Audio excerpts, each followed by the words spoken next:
వెంకయ్య నాయుడు గారు రాజకీయ గురువుగా భావిస్తున్న మీకు వెంకయ్య నాయుడు గారితో అసలు పరిచయం ఎలా ఏర్పడిందంటారు? 1997లో అద్వానీ గారు తిరుపతి వస్తున్నారు కాబట్టి అప్పుడు నాకు ట్రావెల్స్ ఉన్నింది, సీలో కారు ఉంది, నేను డ్రైవింగ్ సీట్లో, నా పక్కన ఒక బ్లాక్ క్యాట్ కమాండో, వెనకాల అద్వానీ గారు, వెంకయ్య నాయుడు గారు. కారు ఎక్కిన తర్వాత కూర్చున్నాక అద్వానీ గారు పేరు అడిగారు, నా పేరు భానుప్రకాష్ అని చెప్పాను. సరే నాయుడు గారు చూసి ఎక్కడ ఉంటామని అడిగారు, తిరుపతిలో ఉంటానన్నా అన్నాను.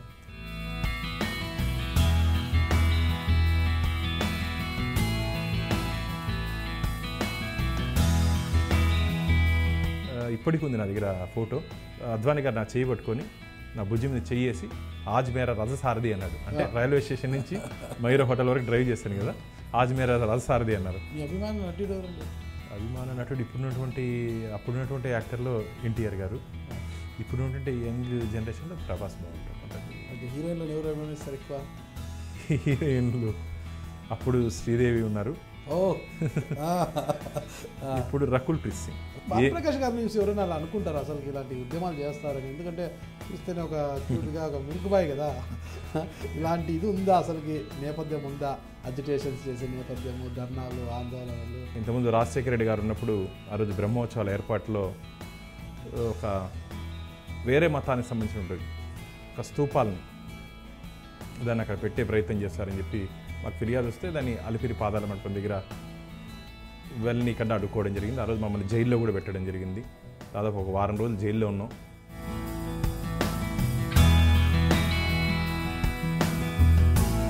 లాఠీ దెబ్బలు ఎలా?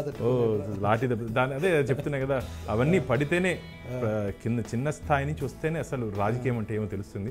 ఉద్యమాలు చేశారు, నాయకుల్ని ఢీకొన్నారు, ఇదే రూపంతోనే ప్రేమాయణం కూడా సాగించారు. నా క్లాస్మేట్, నా శ్రీమతి అంటే రేఖ, 8th నుంచి క్లాస్మేట్స్. రేఖనే నా జీవిత భాగస్వామ్యత బాగుంటుంది అనుకున్నాను. ఆ భగవంతుడు అలాగే ఇచ్చాను. అంటే గొడవలు కూడా జరిగేప్పుడు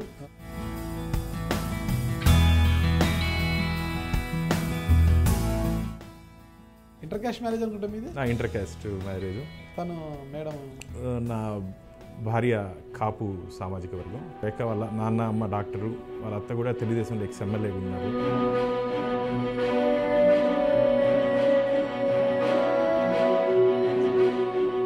ఇక్కడ అంశం ఒక్కటే సార్, భానుప్రకాష్ గారు బాధ్యతాయుతమైన పదవిలో ఉన్నారంటే టీటీడీ పాలక మండలి సభ్యులుగా ఉన్నారు కాబట్టి ఇప్పటి వరకు సవ్యంగా జరుగుతూ వచ్చింది. ఆ బాధ్యతల నుంచి రేపటితో మీరు తప్పుకుంటే అధికారులు అంత బాధ్యతగా పని చేస్తారా? చేయకపోతే పాత భానుప్రకాష్ గారిని మళ్ళా చూడొచ్చు. నాకు బాధ్యత లేనప్పుడే ఎక్కువ పనులు చేశానండి. ఇప్పుడు మీకు ఇంతకుముందు చెప్పినట్టు పిల్స్ కానీ, ఈ డారర్లు కుంభకోణం కానీ,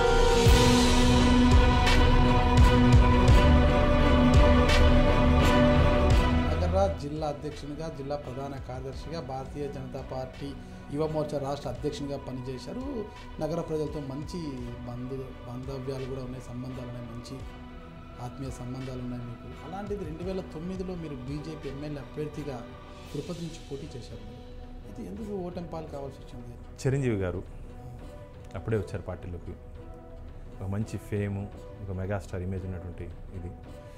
ఆ రోజు అసలు పోటీ చేయడమే ఒక కష్టమైన పరిస్థితి ఆ రోజు. కానీ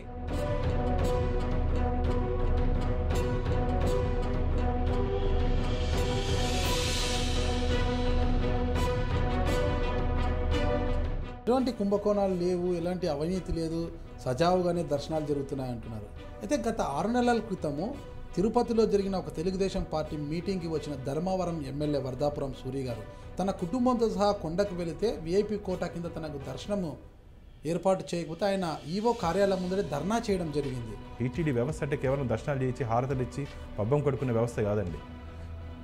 కాబట్టి మేము వచ్చిన తర్వాత పూర్తిగా వీఐపీలకు ప్రాధాన్యత తగ్గించి సాధారణ భక్తులకు దర్శనం చేసుకోవాలని సంకల్పంతో పనిచేస్తున్నటువంటి ధర్మకర్తల మండలి, ఈ ధర్మకర్తల మండలి ఎక్కడ అవకాశం ఇవ్వలేదు. నేను దానికి పూర్తిగా వ్యతిరేకం. మంది రాజకీయ నాయకుడు వస్తే ఎంతమంది అన్న పోవచ్చు దర్శనానికి, అది మంచిది కాదు.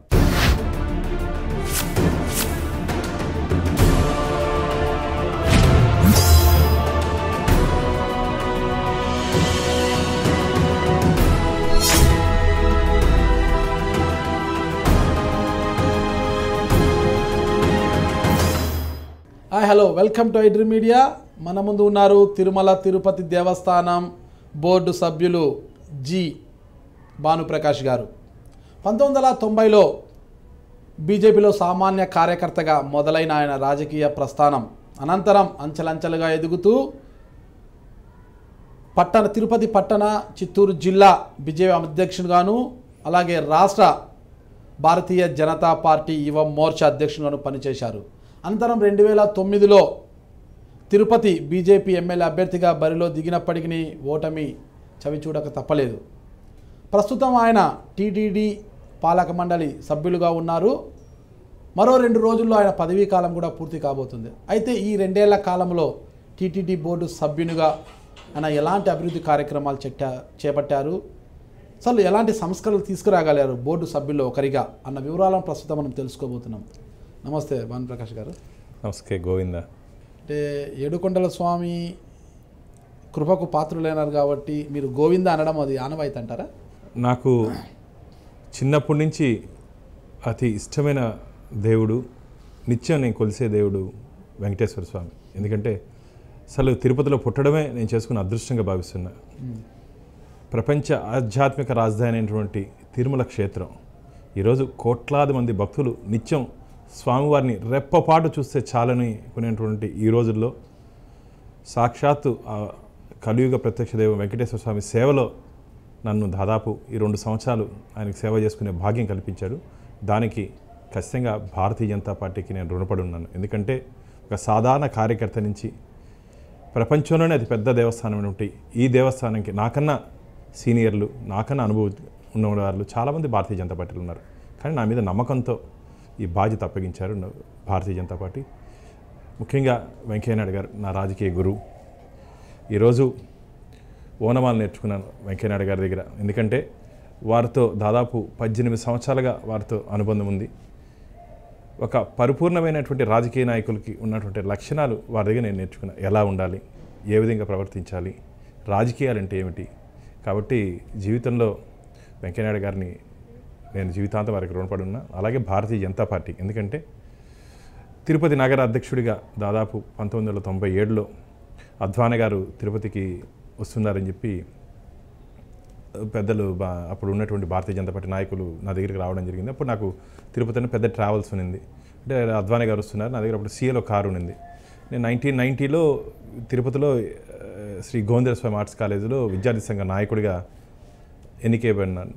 అప్పుడు కూడా ఫైనల్ ఇయర్ మీద నేను సెకండ్ ఇయర్ చదువుతున్నప్పుడే ఫైనల్ ఇయర్ క్యాండిడేట్ మీద పోటీ చేసి గెలవడం జరిగింది. తిరుపతి చరిత్రలో మామూలుగా ఫైనల్ ఇయర్కే అవకాశం ఇస్తారు అందరూ. నన్ను సెకండ్ ఇయర్లోనే విద్యార్థి సంఘ నాయకుడిగా ఆ రోజు నాతో అప్పుడు నేను ఇండిపెండెంట్గా నిలబడ్డాను. శ్రీ గోవింద స్వామి ఆర్ట్స్ కళాశాల. సో అక్కడ విద్యార్థి సంఘ నాయకుడిగా నాకు అక్కడి నుంచి నా రాజకీయ ఇది మొదలైంది. కాలేజీ గడప నుంచి రాష్ట్ర రాజకీయాల వరకు ఈరోజు ఎదిగానంటే అది కేవలం భారతీయ జనతా పార్టీలో మాత్రమే సాధ్యమని నేను భావిస్తున్నా. ఎందుకంటే రాష్ట్రీయ స్వయం సేవక్ నేను పార్టీలోకి వచ్చిన తర్వాత మా ఆర్ఎస్ఎస్ కార్యక్రమాలలో పాల్గొనేవాడిని. అక్కడ ఈ క్రమశిక్షణ అంటే ఏమిటి, ఒక రాజకీయ నాయకుడికి ఉండాల్సిన లక్షణాలు ఏమిటంటే, రాజకీయం అంటే ఈరోజు పెట్టుబడి పెట్టు సంపాదించు అనే ధోరణిలో ఈ మధ్యకాలంలో కొందరు రాజకీయ నాయకులు వెళ్తున్నారు. రాజకీయం అంటే అది కాదు, సేవ అని చెప్పి నేను తెలుసుకోవడం జరిగింది ఈరోజు. ఎందుకంటే నిస్వార్థంగా ఈరోజు దేశంలో ఏదైనా ఒక సంస్థ ఉందంటే రాష్ట్రీయ స్వయం సేవక్. దాంట్లో పనిచేస్తున్నటువంటి స్వయం సేవకులు అందరూ ఈరోజు వారిని ఆదర్శంగా తీసుకోవాల్సిన అవసరం ఉంది. ఎందుకంటే మాకు ప్రచారకుల వ్యవస్థ ఉంది ఆర్ఎస్ఎస్లో. ప్రచారకులు అంటే వివాహం చేసుకోరు, పూర్తిగా సంఘం అంటే సమాజం కోసం అంకితం అవుతారు. సో వారందరినీ చూసి స్ఫూర్తి తీసుకొని ఈరోజు ఈ స్థాయిలో ఉన్నానంటే ఒక స్వయం సేవగా పనిచేసినట్టు అనుభవం నాకు ఆ భగవంతుడు ఈ స్థాయి ఇచ్చారని చెప్పి నేను భావిస్తున్నా. ముఖ్యంగా తిరుమల వరకు వస్తే నేను జీవితంలో చాలా కోరుకునేది వెంకటేశ్వర స్వామి దగ్గర. ఎందుకంటే గత 10-15 సంవత్సరాలుగా కొండ మీద జరుగుతున్నటువంటి అనేక అవకతవకల మీద మాట్లాడే అవకాశం నాకు భగవంతుడు కల్పించాడని చెప్పి నేను భావిస్తున్నా. ఒక 10 సంవత్సరాల ముందు శ్రీవారి ఆలయంలో 5 గ్రాముల బంగారు డాలర్లు ఒక 300 కనపడట్లేదని చెప్పి నాకు ఒక రావడం జరిగింది, ఒక ఇన్ఫర్మేషన్ రావడం జరిగింది. నేను దాన్ని అధ్యయనం చేసిన తర్వాత ఎస్, అది వాస్తవం తెలిసిన తర్వాత నేను ఒక మీడియా సమావేశం పెట్టి అడగడం జరిగింది.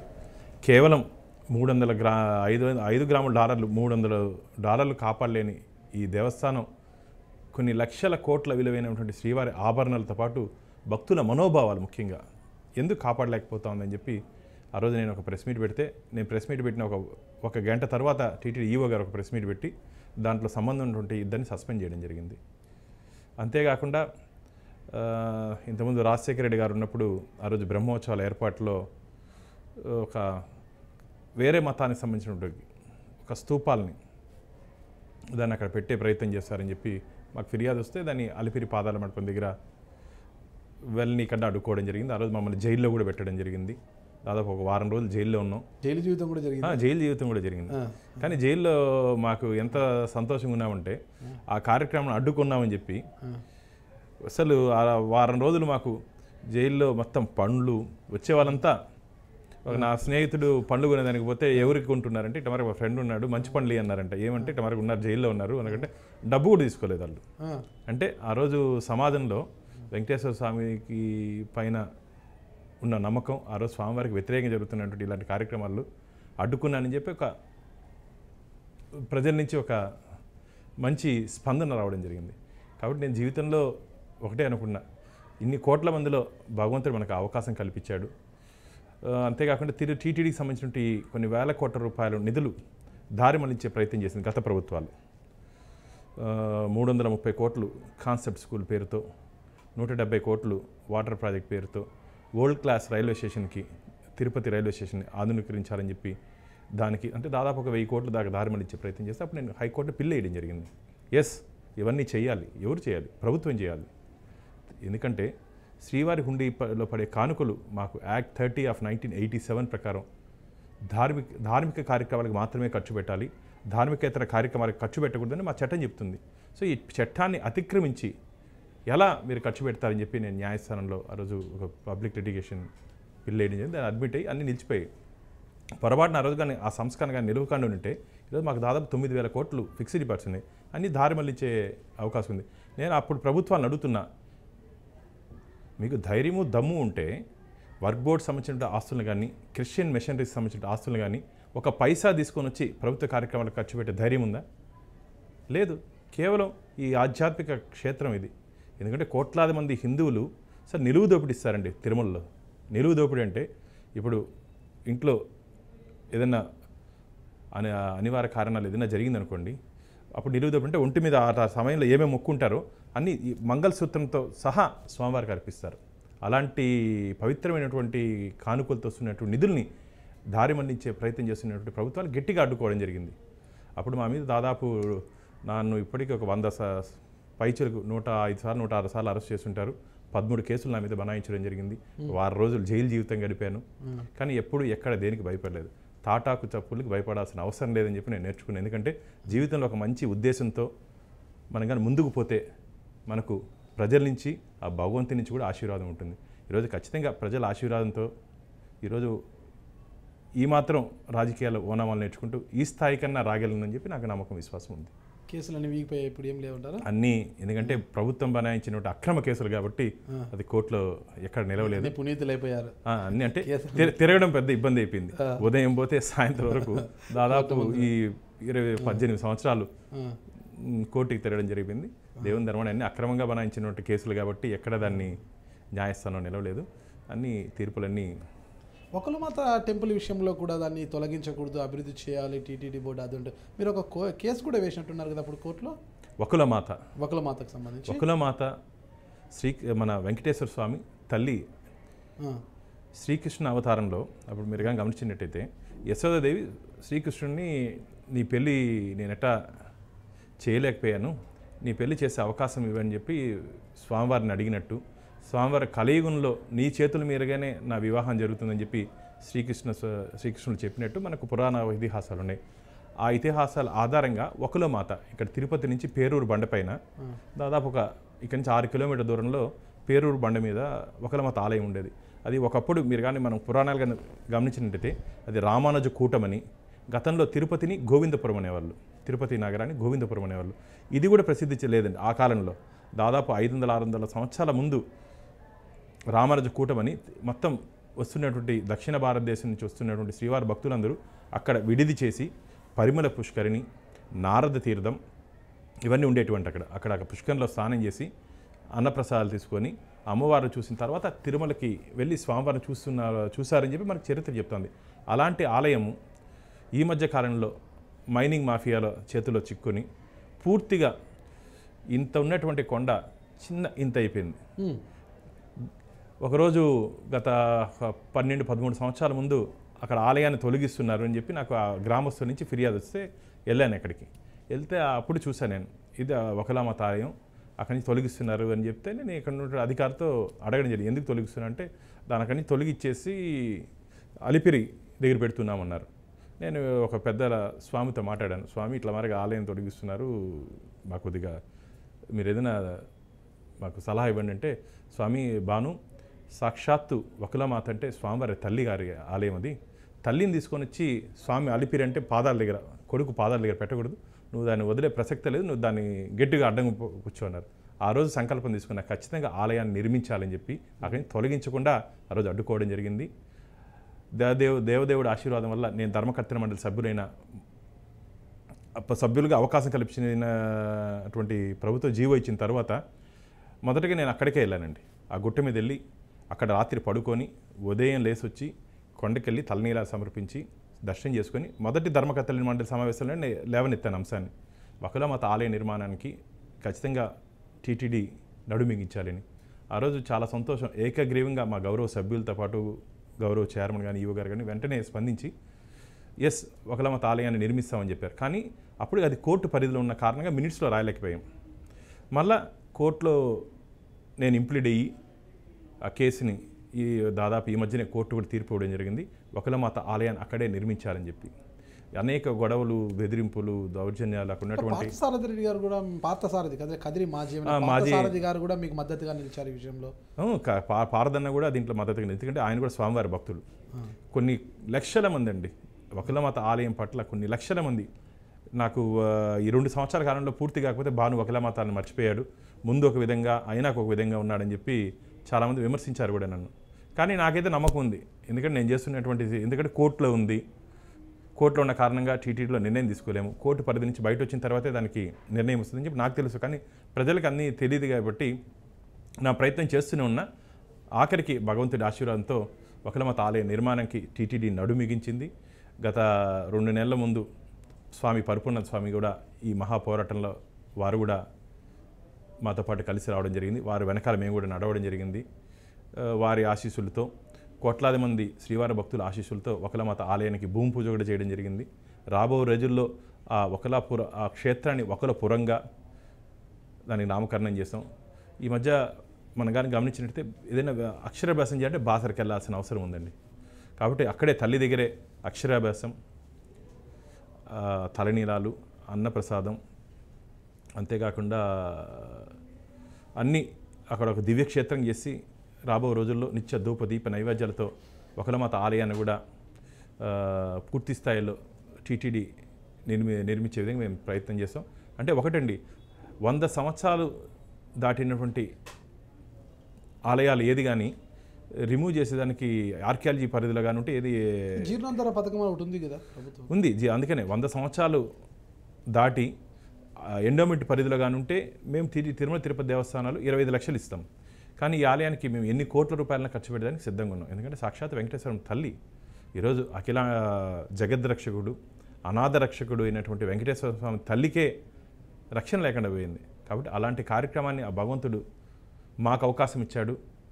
కాబట్టి అందరి సహాయ సహకారంతో కొన్ని వేల మంది వచ్చారండి ఈ దీంట్లో. కొన్ని వేల మంది ప్రత్యక్షంగా పరోక్షంగా, అంటే మాతో కలిసి నడవకపోయినా సరే వారి ఫోన్లో కానీ వారు ఎక్కడన్నా కలిసినప్పుడు కానీ, పెద్దలు నాకు ఇప్పుడు బయట ఎక్కడన్నా పోతే ఇప్పుడు కూడా వాడు నీకు తల్లి ఆశీర్వాదం ఉంటుంది ఖచ్చితంగా. ఎందుకంటే చరిత్రలో సాక్షాత్ వెంకటేశ్వర తల్లి ఆలయాన్ని నిర్మించే అవకాశం నీకు ఆ భగవంతుడు కల్పించారని చెప్తారు. కాబట్టి ఎక్కడికి వెళ్ళినా నాకు తృప్తి, సంతోషం ఉంటుంది. రేపటితో మీ పదవీ కాలం పూర్తి కానుంది. అంటే మీరు అనుకున్న మేరకు వకులమాత ఆలయం పూర్తి అవుతుందా? మీ కళలు నిజమవుతాయా లేకపోతే కళలుగా ఉండిపోతాయంటారు? అయిపోయింది ఖచ్చితంగా. ఎందుకంటే దానికి 3 కోట్ల రూపాయలు నిధులు విడుదల చేసాం. మెట్లు ఎందుకంటే పూర్తిగా తొలగించి విడుదల చేసినా అది పూర్తి స్థాయిలో ఆచరణకు నోచుకుంటుంది. నేను నిన్ననే చీఫ్ ఇంజనీర్తో మాట్లాడాను. దాని ఏ విధంగా ముందుకు తీసుకుపోవాలి అని చెప్పి ముందుకు తీసుకోవాలని అడిగి దానికి 4.5 ఎకరాలు టీటీడీ పరిధిలో ఉంటే నేను ఇంకా చుట్టూరు ఉన్నటువంటి 49 ఎకరాలు కూడా మా ఈవో ద్వారా కలెక్టర్ గారికి లెటర్ కూడా పంపించడం జరిగింది. వారికి చేరడం కలెక్టర్ గారు కూడా చెప్పడం జరిగింది, తొందరలోనే దాన్ని టీటీడీ హ్యాండ్ అవుట్ చేస్తామని. ఆ మొత్తం 52 ఎకరాలని ఒక దివ్య క్షేత్రంగా చేయబోతున్నాను. అందుకని చెప్పింది ఇక్కడ అన్నప్రాసాలు కానీ, అక్షరాభ్యాసం కానీ, తలనీలాలు కానీ, అవన్నీ శ్రీవారి కళ్యాణం కూడా, ఎందుకంటే నిత్య కళ్యాణం పచ్చతోరణం తిరుమలలో శ్రీవారికి. ఇక్కడ అంశం ఒక్కటే సార్, భానుప్రకాష్ గారు బాధ్యతాయుతమైన పదవిలో ఉన్నారంటే టీటీడీ పాలక మండలి సభ్యులుగా ఉన్నారు కాబట్టి ఇప్పటి వరకు సవ్యంగా జరుగుతూ వచ్చింది. ఆ బాధ్యతల నుంచి రేపటితో మీరు తప్పుకుంటే అధికారులు అంత బాధ్యతగా పని చేస్తారా? చేయకపోతే పాత భానుప్రకాష్ గారిని మళ్ళా చూడొచ్చా? నాకు బాధ్యత లేనప్పుడే ఎక్కువ పనులు చేశానండి. ఇప్పుడు మీకు ఇంతకుముందు చెప్పినట్టు పిల్స్ కానీ, ఈ డారర్లు కుంభకోణం కానీ, టీటీడీలో ఏం జరిగినా సరే అడుగుంటున్నా. అదే ఇక్కడ ప్రశ్న, అంటే అది పునరావృతం అవుతుంది. ఒకవేళ మీరు అనుకున్న మేరకు సకాలంలో వకలమాత ఆలయము పూర్తయ్యి అక్కడ మీరు అన్న ప్రసాదం కానీ, పిల్లలకు అక్షరాభ్యాసం కానీ, ఈ కార్యక్రమాలకు తగ్గట్టుగా అక్కడ అభివృద్ధి జరగకపోతే భానుప్రకాష్ గారు మళ్ళా గల్లం విప్పే అవకాశం ఉంటుందా? దాని మీద అవకాశం దేవుడు కల్పించాడని నేను అనుకుంటాను. ఎందుకంటే అధికారులతో నేను మాట్లాడాను, వాళ్ళు కూడా చాలా సంకల్పం తీసుకున్నారు. ఎందుకంటే అందరూ సంతోషిస్తున్నారు, సాక్షాత్ తల్లి వెంకటేశ్వర తల్లి ఆలయం కట్టే అవకాశం మనకు వచ్చింది కాబట్టి తొందరగా పూర్తి చేయాలని ఈవో గారు కానీ, చైర్మన్ గారు కానీ, ఇప్పుడున్నటువంటి మేము వెళ్ళినా సరే మేము అందరికీ స్థానికులు ఇక్కడే ఉంటాం కాబట్టి మా ఇంజనీరింగ్ చీఫ్ కానీ అందరితో మాట్లాడడం జరిగింది. దాన్ని ఏ విధంగా డిజైన్ చేయాలి, ఎందుకంటే అది పూర్తిగా బండ మొత్తం తొలగించారండి. ఎంత బాధేస్తుందంటే సాక్షాత్తు 500 సంవత్సరాల క్రితం శ్రీకృష్ణదేవరాయల వంశీకులు దాన్ని నిర్మించారని చెప్పి మనకు పురాణ ఇతిహాసాలు చెప్తున్నాయి. అలాంటి ఆలయాన్ని కేవలం మైనింగ్ మాఫియా అంటే డబ్బు కోసం ఏమన్నా చేస్తారా అని చెప్పి ఆ ఆలయాన్ని చూస్తే మనకు బాధేస్తుంది. అంటే దానికి సహాయ సహకరించినటువంటి కొందరు అధికారులు కూడా ఉన్నారు. నేను ఒకటే అడుగుతున్నా, దయచేసి రాజకీయ నాయకులు కూడా ఉన్నారు వాళ్ళకి సపోర్ట్ చేసినటువంటి, ఓటు బ్యాంక్ రాజకీయాలు చేయొద్దండి అంటున్నా. అంటే కేవలం మీ ఓట్ల కోసం భగవంతుని ఆలయాన్ని మీరు అక్కడ పనంగా పెట్టారు. దానికి భగవంతుడు వాళ్ళకి సరైన గుణపాఠం కూడా చెప్పడం జరిగింది. అధికారులకు కానీ ఎవరెవరు ఆలయానికి వ్యతిరేకంగా వ్యవహరించారో అందరికీ ఆ దేవదేవుడు వెంకటేశ్వర అంటే నేను ఎవరిని శపించట్లేదండి. అంటే భగవంతుడితో ఎవరు పెట్టుకోవద్దండి, భగవంతుడికి వ్యతిరేకంగా ఎవరు వెళ్ళొద్దండి. ఒక పురాతన ఆలయాన్ని కానీ మన జీర్ణోదయం చేస్తే 1000 కొత్త గుళ్ళు కట్టినటువంటి పుణ్యం వస్తుందని చెప్పి మనకు పురాణాలు చెప్తున్నాయి. కాబట్టి ఈరోజు వకలమాత ఆలయం కానీ తొందరనే పూర్తయిపోద్ది. కాబట్టి మనం అందరం కలిసి, ఎందుకంటే దీంట్లో మీడియా పాత్ర కూడా చాలా ఉందండి. నేను చేసినటువంటి ఈ వకలమాత ఆలయ దీంట్లో అసలు పైకి కూడా ఎక్కలేమండి. ఎక్కితే పొరపాటు జారితే చనిపోతాం, అంత ప్రమాదం. అలాంటప్పుడు మన మీడియా మిత్రులు కూడా చాలామంది నాతో పాటు కష్టపడి ఎక్కి దాదాపు నేను కిషన్ రెడ్డి గారిని తీసుకుని వెళ్ళాను, మా మాణిక్యరావు గారిని తీసుకుని వెళ్ళాను, అలాగే central heritage and culture minister మన శ్రీపాద నాయక్ తీసుకున్న మహేష్ శర్మని, ఎవరు వచ్చా సరే తిరుపతికి అక్కడ తీసుకుపోయి చూపించేది ఆలయ పరిస్థితి. ఎవరు చూసా బాను ఇది ఖచ్చితంగా మేము అందరూ దీన్ని సపోర్ట్ చేద్దాం, నువ్వు ముందుకు పోయి మేము మీ వెనకాల ఉండి నడిపిస్తామని చెప్పడం జరిగింది. వీరందరి సహాయ సహకారాలతో నాకైతే గట్టి నమ్మకం విశ్వాసం ఉంది. రాబో 2 సంవత్సరాల కాలంలో వకలమాత ఆలయాన్ని జీర్ణోదయం చేసి నిత్య ధూపదీప నైవేద్యాలతో శ్రీవారి భక్తులకి దర్శనం కలిగించేది. ఎందుకంటే శ్రీనివాస మంగాపురం స్వామివారి కళ్యాణం చేసుకున్న తర్వాత అక్కడ ఉన్నారని చెప్పి మనకు ఇతిహాసాలు చెప్తున్నాయి. అలివేలు మంగాపురం సాక్షాత్తు అమ్మవారు పద్మావతి అమ్మవారు ఉన్నటువంటి క్షేత్రం, మధ్యలో వకలమాతపురం. కాబట్టి తిరుపతికి వస్తున్న భక్తులు వకలమాత దర్శనం చేసుకొని తల్లి ఆశీర్వాదం తీసుకొని తిరుమలకి వెళితే బాగుంటుంది. గతంలో పురాణాలు కూడా మనం అప్పుడు చెప్తున్నటువంటి విషయం ఏంటంటే ఇక్కడ అమ్మవారికి నైవేద్యం పెట్టిన తర్వాత ఈ ఘంటానాదం విన్న తర్వాత తిరుమలలో స్వామివారికి నైవేద్యం అంటే తల్లి భోజనం చేసిన తర్వాత కొడుకు తీసుకునేవాడు అని చెప్పి చెప్తుంది. సో ఆ పద్ధతిని తిరిగి తొందరలోనే మనం ప్రవేశపెడతామని చెప్పి నమ్మకం ఉంది. ఇప్పుడు ఎంతవరకు వచ్చే పనులు ప్రారంభమయ్యాయి? అసలు ప్రారంభమయ్యే దాదాపు 3 కోట్ల రూపాయలు నిధులు విడుదల చేయడం జరిగింది. మెట్లు కడుతున్నాం, చుట్టూరు కాంపౌండ్ వెళ్ళేస్తున్నాం. అంటే ఈ అదనంగా ఈ 49 ఎకరాలు మేము అడిగాం కాబట్టి అది అలాట్ జరిగిన తర్వాత చుట్టూరు ఏ విధంగా ఆ గ్రామస్తులు కూడా చెప్పడం జరిగింది. నేను గ్రామస్తులు కూడా అవగాహన లేదంటే చదువు లేదు కాబట్టి పాపం అక్కడ వాళ్ళు మా జీవనోపాధి మా పొట్టగొడుతున్న బాను. నేను ఆ రోజు రాత్రి పడుకున్నప్పుడు పెద్ద గొడవ, దాదాపు 100 మంది పైకి ఎక్కేసారు, గుట్ట పైకి వచ్చి గొడవ చేశారు, రాళ్ళు ఇసిరారు. అలా నేను పడుకునే దానికి ఏర్పాటు చేసిన లైట్లు జనరేటర్ అన్ని పగలగొట్టారు. ఎస్పీ గారు ఫోన్ చేసి బాను ఏదైనా కంప్లైంట్ అరెస్ట్ చేస్తున్నారు. సార్ నేను గొడవకు రాలేదు, దేవ కార్యక్రమానికి వచ్చాము కాబట్టి నేను గొడవ పెట్టుకునే నేను కంప్లైంట్ అవసరం లేదు, నేను వాళ్ళకి సర్ది చెప్తానని చెప్పాను. వారు ఎంత ముండిగా వివరించినా నేను అంత ముండిగా వివరించాను. మీరు దిగేయండి పడుకునేందుకు లేదన్నారు, నేను ఖచ్చితంగా ఇక్కడే పడుకుంటాను, ఆలయం కట్టేంతవరకు నేను ఖచ్చితంగా నా సంకల్పం ఇదే ఉంటుంది, మీరు ఎంత చెప్పినా నేను భయపడనని చెప్పాను. వాళ్ళు తిరిగి వెళ్ళిపోయారు. ఈ మధ్య మేము వాళ్ళతో మళ్ళీ సంప్రదింపులు జరిగి మీ ఊరు బాగుపడుతుంది, ఒక ఈ క్షేత్రంగాని ఇక్కడికి వస్తే ఎంత కాలం రాళ్ళు కొట్టుకొని బ్రతుకుతారు మీరు, కాబట్టి మంచిగా ఇక్కడ దేవస్థానం వచ్చిన తర్వాత అంగుళ్ళు కానీ ఏదైనా కాంట్రాక్ట్ బేస్ మీద ఉద్యోగాలు కానీ కల్పిస్తామని చెప్పి వారు కన్విన్స్ చేయడం జరిగింది. వాళ్ళు కన్విన్స్ అయ్యారు. సో ఇప్పుడు ఆలయ నిర్మాణం సులువుగా జరుగుతుంది. తిరుమల తిరుపతి దేవస్థానం ఆ విధంగా ముందుకు పోతా ఉంది. ఎందుకంటే నేను ఎందుకు చెప్తానంటే టీటీడీ అనే వ్యవస్థ ఈరోజు దాదాపు 2700 కోట్ల వార్షిక బడ్జెట్తో నడుస్తున్నదండి. మాకు డబ్బుకు కొరవలేదు, మంచి ఇంజనీరింగ్ అధికారులు ఉన్నారు, వారందరి సహాయ సహకారాలతో తొందరలోనే ఆలయ నిర్మాణాన్ని పూర్తి చేస్తాం. ఒకలమాత ఆలయ నిర్మాణం విషయంలో కదిరి మాజీ ఎమ్మెల్యే పార్థసారథి గారి మద్దతు మీకు ఎలా ఉండింది? అండ్ సపోర్ట్ అంతా పూర్తి స్థాయి ఎంతవరకు? అయ్యో చాలా సంతోషం అండి. ఎందుకంటే నేను ఆ రోజు పిల్లి వేస్తున్నప్పుడు పార్థన్ ఉన్నారు మాతో పాటు, అడ్వకేట్తో మాట్లాడుతున్నప్పుడు పార్థన్ కూడా బాను ఇది చాలా మంచి విషయం, దీంట్లో అమ్మవారి ఆలయ నిర్మాణ విషయంలో ఏం కావాలన్నా మేము కూడా చేస్తామంటే పిల్లో అన్న కూడా అడ్మిట్ అవ్వడం జరిగింది. మాతో పాటు కలిసి ఈ లీగల్గా జరుగుతున్నటువంటి అన్ని దీంట్లో వారు కూడా పాల్గొనడం జరిగింది. వారి సపోర్ట్ కూడా చాలా ఉంది. పార్థసారథి గారు ముఖ్యంగా ఆయన కూడా మంచి వెంకటేశ్వర స్వామి భక్తుడు. ఈ విధంగా పార్థన కూడా ఇవన్నీ ఈ పాత్రలన్నీ ఏమంటే పార్థన్న కానీ భాను కానీ పరిపూర్ణ స్వామి కానీ మిగతా మా వెనకాల నడిచినటువంటి అందరికీ ఆ భగవంతుడే నడిపించాడని చెప్పి మేము అనుకుంటున్నామండి. వెంకటేశ్వర స్వామి తల్లి ఆలయం కోసం మమ్మల్ని అందరినీ నడిపించాడని చెప్పి నేను భావిస్తున్నాను. వెంకయ్యనాయుడికి అత్యంత సన్నిహితులైన చెల్లపల్ల నరసింహారెడ్డి గారి మద్దతు ఎలా ఉండేది మీకు ఆ విషయంలో? నాకు ఇద్దరు అక్కలు, ఒక ట్విన్ సిస్టర్. నాకు అన్నలేని లోటుని నరసింహన్న తీర్చాడని చెప్పి అనుకుంటున్నా. ఎందుకంటే సొంత అన్నగా భావిస్తాను నేను నరసింహారెడ్డిని. రాజకీయాల్లో నేను వచ్చినప్పటి నుంచి ఏ విషయమైనా సరే నరసింహారెడ్డి అంతా మాట్లాడతాను నేను. చాలా మంచి వ్యక్తి. రాజకీయాల్లో ఈ మధ్యకాలంలో అలాంటి వ్యక్తిని ఎక్కడ నేను చూడలేదు. ఎందుకంటే ఎన్ని ఇబ్బందులు వచ్చినా ఈ మధ్యలో తెల్లారి ఒక పార్టీలో ఉంటారు, మధ్యాహ్నం ఒక పార్టీలో ఉంటారు, రాత్రి ఒక పార్టీలో ఉంటారు. రైల్వే స్టేషన్లో పోతే మనకు రైల్వే టైం టేబుల్ మారగా, బస్ స్టాండ్లోకి పోతే బస్ స్టాండ్లో టైం టేబుల్ మారగా మారుతున్నటువంటి ఈ రాజకీయ నాయక వ్యవస్థలో నరసింహారెడ్డి గారిని ఆదర్శంగా మేము తీసుకోవాలి. ఎందుకంటే చాలా సీనియర్ నాయకులు, ఒకే పార్టీని పట్టుకొని తంబలపల్లి నియోజకవర్గం ఒక చిన్న కుటుంబం నుంచి వచ్చి భూస్వాములతో పోరాడి ఈరోజు ఉమ్మడి ఆంధ్రప్రదేశ్లో కూడా ఒక మాస్ ఫాలోయింగ్ ఉన్నటువంటి లీడర్ ఎవరైనా ఉన్నారంటే మాకు నరసింహారెడ్డి అన్న. కాబట్టి నరసింహారెడ్డి అన్న ఈరోజు కూడా నాకు ఏదైనా కష్టం వచ్చినా, బాధ వచ్చినా, సంతోషం వచ్చినా వారితోనే ముందుగా చర్చిస్తాను. వారు కూడా నాతోనే ఒక చిన్న తమ్ముడుగా ఎలా చూసుకుంటారు, నరసింహన్న కూడా నన్ను అలాగే చూసుకుంటారు. అన్న నరసింహ అన్న మాస్ లీడర్ అయితే తమ్ముడు భానుప్రకాష్ క్లాస్ లీడర్ అంటారా? అది ప్రజలే చెప్పాలా, మీరు చెప్పాలి. భానుప్రకాష్ గారు కూడా మాస్ లీడర్ అనుకుంటా గతంలో పదే చెప్పాను కదా, అనేక పోరాటాలు చేయడం జరిగింది. దాదాపు పోరాటాలకి కేసులు 13 కేసుల దాకా నా మీద పెట్టారు. 100 పైచీలకు అరెస్టులు, లాఠీ దెబ్బలు కూడా. ఒకరోజు అయితే తొడ మీద లాఠీ దెబ్బ పడితే ప్యాంట్ తీలేని పరిస్థితి. ఎందుకంటే అది వాపు వచ్చేసింది బాగా, ప్యాంట్ కూడా తీలేని పరిస్థితి. మహిళా యూనివర్సిటీ దగ్గర వీణా నోబుల్ దాస్ అని అప్పుడు ఒక వీసీ ఉన్నారు, అన్యమతి ప్రచారం చేస్తూ స్వామివారి వెంకటేశ్వర శ్రీవారి నిధులతో జరుగుతున్నటువంటి యూనివర్సిటీలో, శ్రీ పద్మావతి మహిళా యూనివర్సిటీలో అమ్మవారి ఫోటో తీసేశారు. ఎందుకని ప్రశ్నించదని మేము వెళ్తే లాఠీ చార్జ్ చేశారు. నాకు ఇప్పుడు కూడా ఆ రోజు ఈ వేలు మీద గేట్ తీసేటప్పుడు లాఠీ చార్జ్ జరిగితే ఈ వేలు మీద పడింది ఫస్ట్ దెబ్బ, నాకే పడింది. మిల్క్ బాయ్ లాగా కనిపించే భానుప్రకాష్ గారి మీద లాఠీ దెబ్బలు ఎలా లాఠీ దెబ్బ దాని అదే చెప్తున్నా కదా, అవన్నీ పడితేనే కింద చిన్న స్థాయి నుంచి వస్తేనే అసలు రాజకీయం అంటే ఏమో తెలుస్తుంది.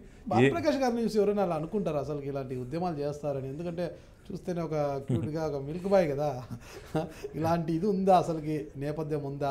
అజిటేషన్స్ చేసే నేపథ్యము, ధర్నాలు, ఆందోళనలు. నా రాజకీయ జీవితంలో పూర్తిగా ఆందోళనలతో జరిగింది. ఈ మధ్య అధికారంలోకి వచ్చిన తర్వాత తగ్గాం, కానీ ఇంతకుముందు వారానికి ఒకసారి ఏదో ఒకటి ఇష్యూ. రూపం చూస్తే అలా ఉండదు, కానీ బ్యాక్గ్రౌండ్ మాత్రం భగవంతుడి ఇచ్చినటువంటి రూపం. కానీ ఉద్యమాల యుగం ఇది. ఉద్యమం చేస్తే తప్ప, ఎందుకంటే అప్పుడున్నటువంటి రాజకీయ పరిస్థితులు, అప్పుడున్నటువంటి రాజకీయ పార్టీలు, అప్పుడున్నటువంటి అధికారులు, అప్పుడున్నటువంటి రాజకీయ నాయకులకి ఖచ్చితంగా ఆ రూపం దీంట్లో ముందుకు పోతే తప్ప వాళ్ళు